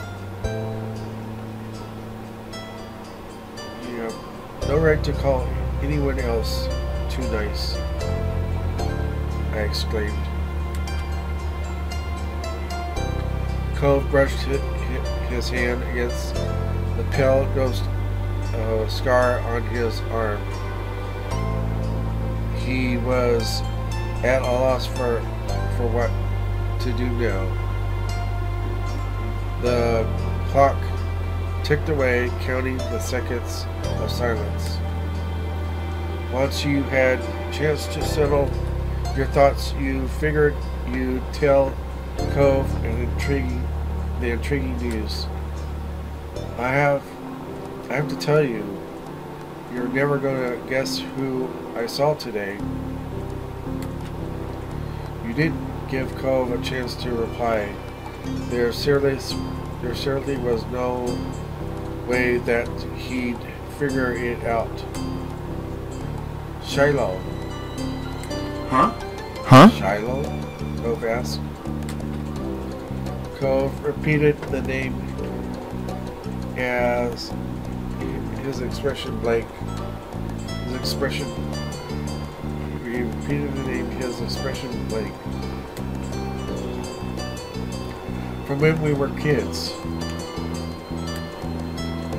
Cove pondered for a moment, then snapped his fingers. Oh, he was the freckly boy from that first summer, right? The one who moved, says Cove. The guy was named Shiloh, and he looked just like Shiloh from the back then, even wearing a hat still. But he had no idea who I was and ran off somewhere. Cove frowned. That's, no. I don't know. Too bad I missed it. Though you know him better than I did. This is Cove.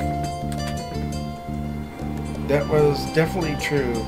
Not only had Cove known Shiloh for a shorter period of time, but he and Shiloh had never quite gotten along. Not that they were enemies either, just kids who were only ever together because of other people they both knew. I wonder what Shiloh's up to these days, asked Cove. I don't have any idea. He didn't say much. Oh well. That was everything you had on the news item. So you move on to the next big update. Also, you know the mean old neighbors, the ones who would always yell at us. He cringed, recalling those particular memories. Back in the days was not pleasant even for someone as nostalgic as him. Yeah, asked Cove. They're not coming. They don't rent the condo. They didn't rent the condo this summer. Cove's jaw dropped. You didn't blame him. The elderly couple had been an institution for as long back as you could remember, long predicting Cove's arrival. Even now, as a teenager, you found your neck picking as you walked by.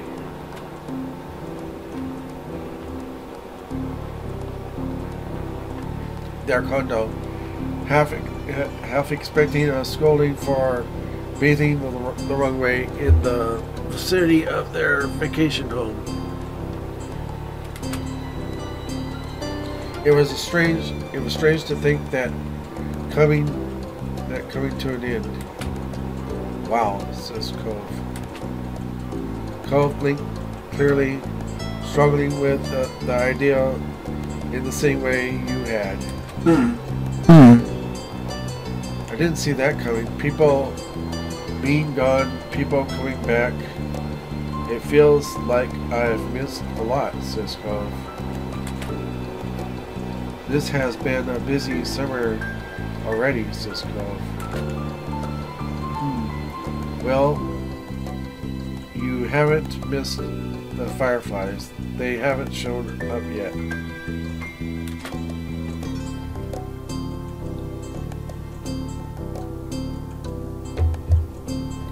Well, that's something. And we'd better not get left behind. There's still stuff to do. You nodded. The two of you headed out, traced the most familiar path you'd ever walked. The trip across the road over to Cove's house. It seemed that no sooner that had night begun that it was already into the dawn of a new day was soon upon you. The next morning your belly was full of breakfast and you were in a pleasant mood. You hoped the rest of the day followed suit. Later you were meeting up with your friends Cove, Miranda, and Terry to go into town. It was on short notice, but that was because everyone was so excited that Cove was finally back home. Having a nice daydream? Asked Mom. You blinked, pushing all your thoughts away and returning to reality.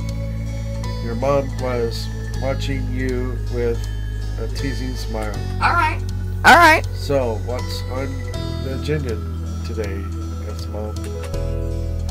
I'm meeting up with some people. Well, I hope you and your friends have fun. Don't get into much trouble, says Mom. She winked at you. You knew both of your moms wanted you to enjoy every bit of the summer before all the big changes started. I'll try. That'd be great. But before you go gallivanting around the town, could you bring the mail in? I'm finishing up putting the dishes away over here, says Mom. All right. Thanks very much. As soon as you were outside your front door, you couldn't help but see Cove and his dad standing around in the road. They noticed you too. Hey there, Chippy, says Mr. Holm. Hi, good timing. You should come join us, says Cove.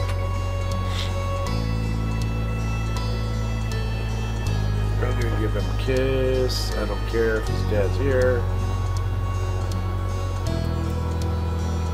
Kissed him on the lips.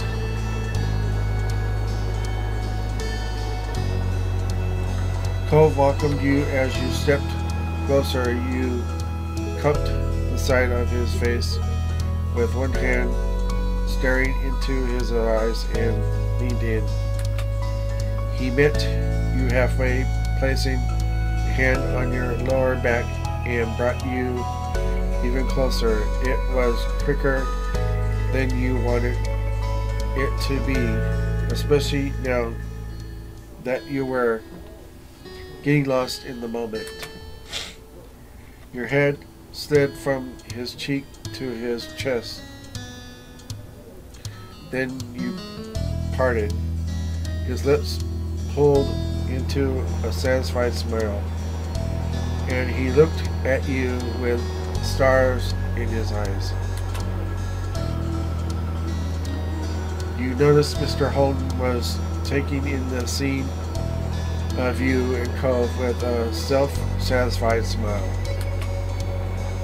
Cove followed your line of sight and shot his dad in unimpressed look. For a moment, Mr. Holden seemed like he had thought dancing on the tip of his tongue, but he decided to keep it to himself. So What are you up to today? Asked Mr. Holden. Me and Cove are meeting some friends later. We're going to paint the town red. Exciting. They won't know what hit them, says Mr. Holden. Cove shook his head disapprovingly, but you knew him well enough to tell that he was entertained by your notion. Yawning, Mr. Holden stretched his arms over his head.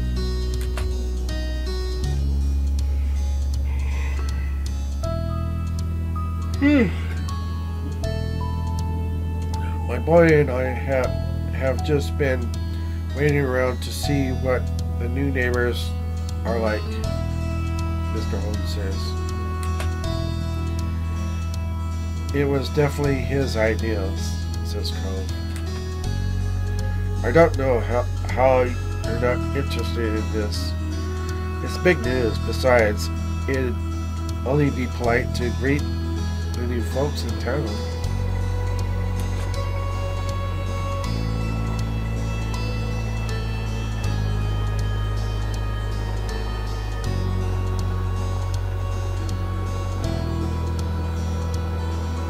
Maybe it'll be a single dad and his son.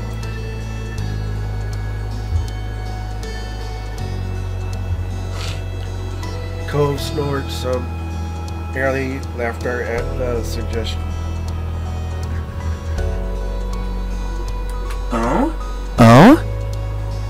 You think, well, we'll have some competition, huh? Says Cove. For several moments, Mr. Holden was unable to answer. He was still chuckling when he put his hand on his hips and tried to compose himself. Nah. Absolutely not. You're the number one father-son duo in this town. And no one's changing that, says Mr. Holden. Mr. Holden took one more glance at the currently vacant building and sighed dramatically when he turned back to you and Cove. His whole body seemed deflated. There's no sign of them. And I still need to head over to work soon. Cove gave his dad a few reassuring pats on the head. Okay, I promise to keep an eye out. I can text you if anything happens, says Cove. Really? As Mr. Holden? Of course. Yeah, of course. Well, I mean, until I have to meet up with Terry and Miranda. Would that still work?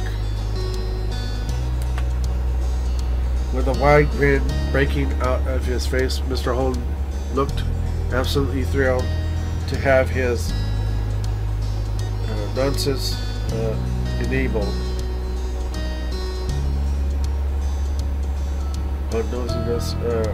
Enabled. That works, says Mr. Holden.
Then you are my true ally in this world.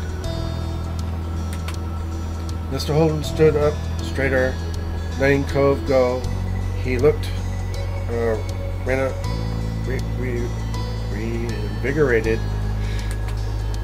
Okay, with that settled, I'll go make some money. That's always been the one thing I do best.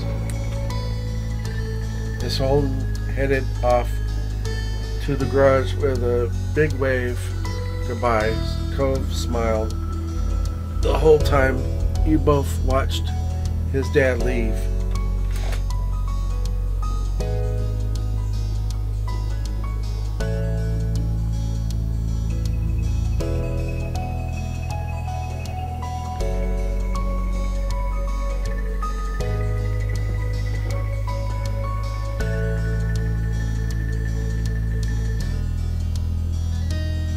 Miss Holden was one of your favorite people. He always tried his best and was honestly just great. As soon as he was out of sight, Cove sighed lightly. Are you okay? I asked. Yeah. Just not looking forward to waiting. Guess I'll be hanging around the street a while, says Cove.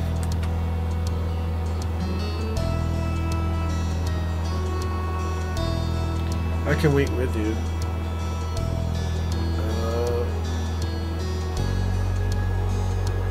Okay, I'll do this one. Why don't I stay to see the new neighbor and keep you company? Curiosity about the new tenant was getting the better of you, and you figured that the wait wouldn't be too much longer, and besides, you just couldn't leave Cove. Really? Asked Cove. Of course. I like keeping you company, remember?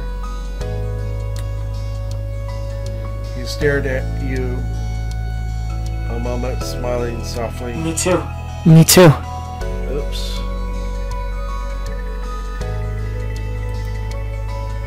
He stared at you a moment, smiling softly and thinking about his response. Me too. I like that too, says Cove. Cove put his hands on your shoulders. His thumbs absentmindedly moved in a smoothing circle.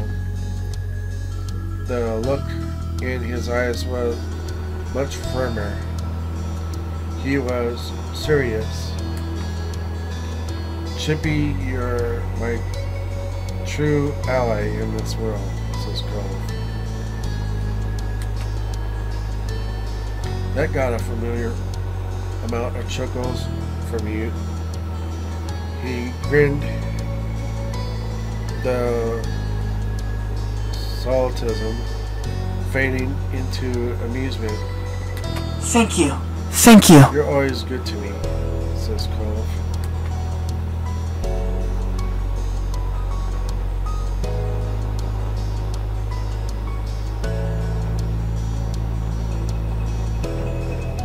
You're lucky to have me.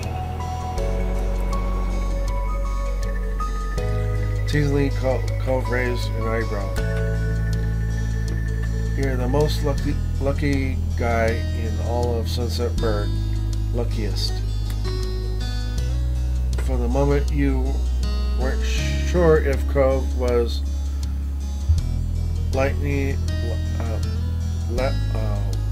laughing at your decoration or that you momentarily forgot the word luckiest.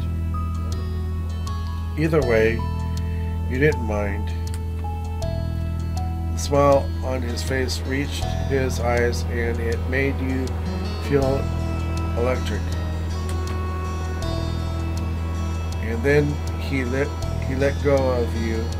Cove stepped over to his front porch steps, lazily taking a seat and leaning back on his arms. Our watch begins, says Cove. Nodding in agreement, you join Cove on the front porch steps. You both sat there in comfortable familiarity as you settle in for the waiting game on the new tenants. The neighborhood was quiet and you sighed contentedly, closing your eyes and feeling the light breeze.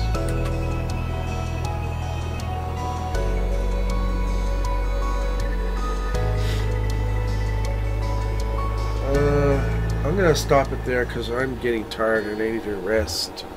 So, thanks for watching on my YouTube channel, and don't forget to click the like button and the subscribe button. Also, again, I want to encourage you to go to my Patreon account and become a Patreon contributor so that money can go to a worthy charity, okay? So, I will see you later. First, I gotta save it first.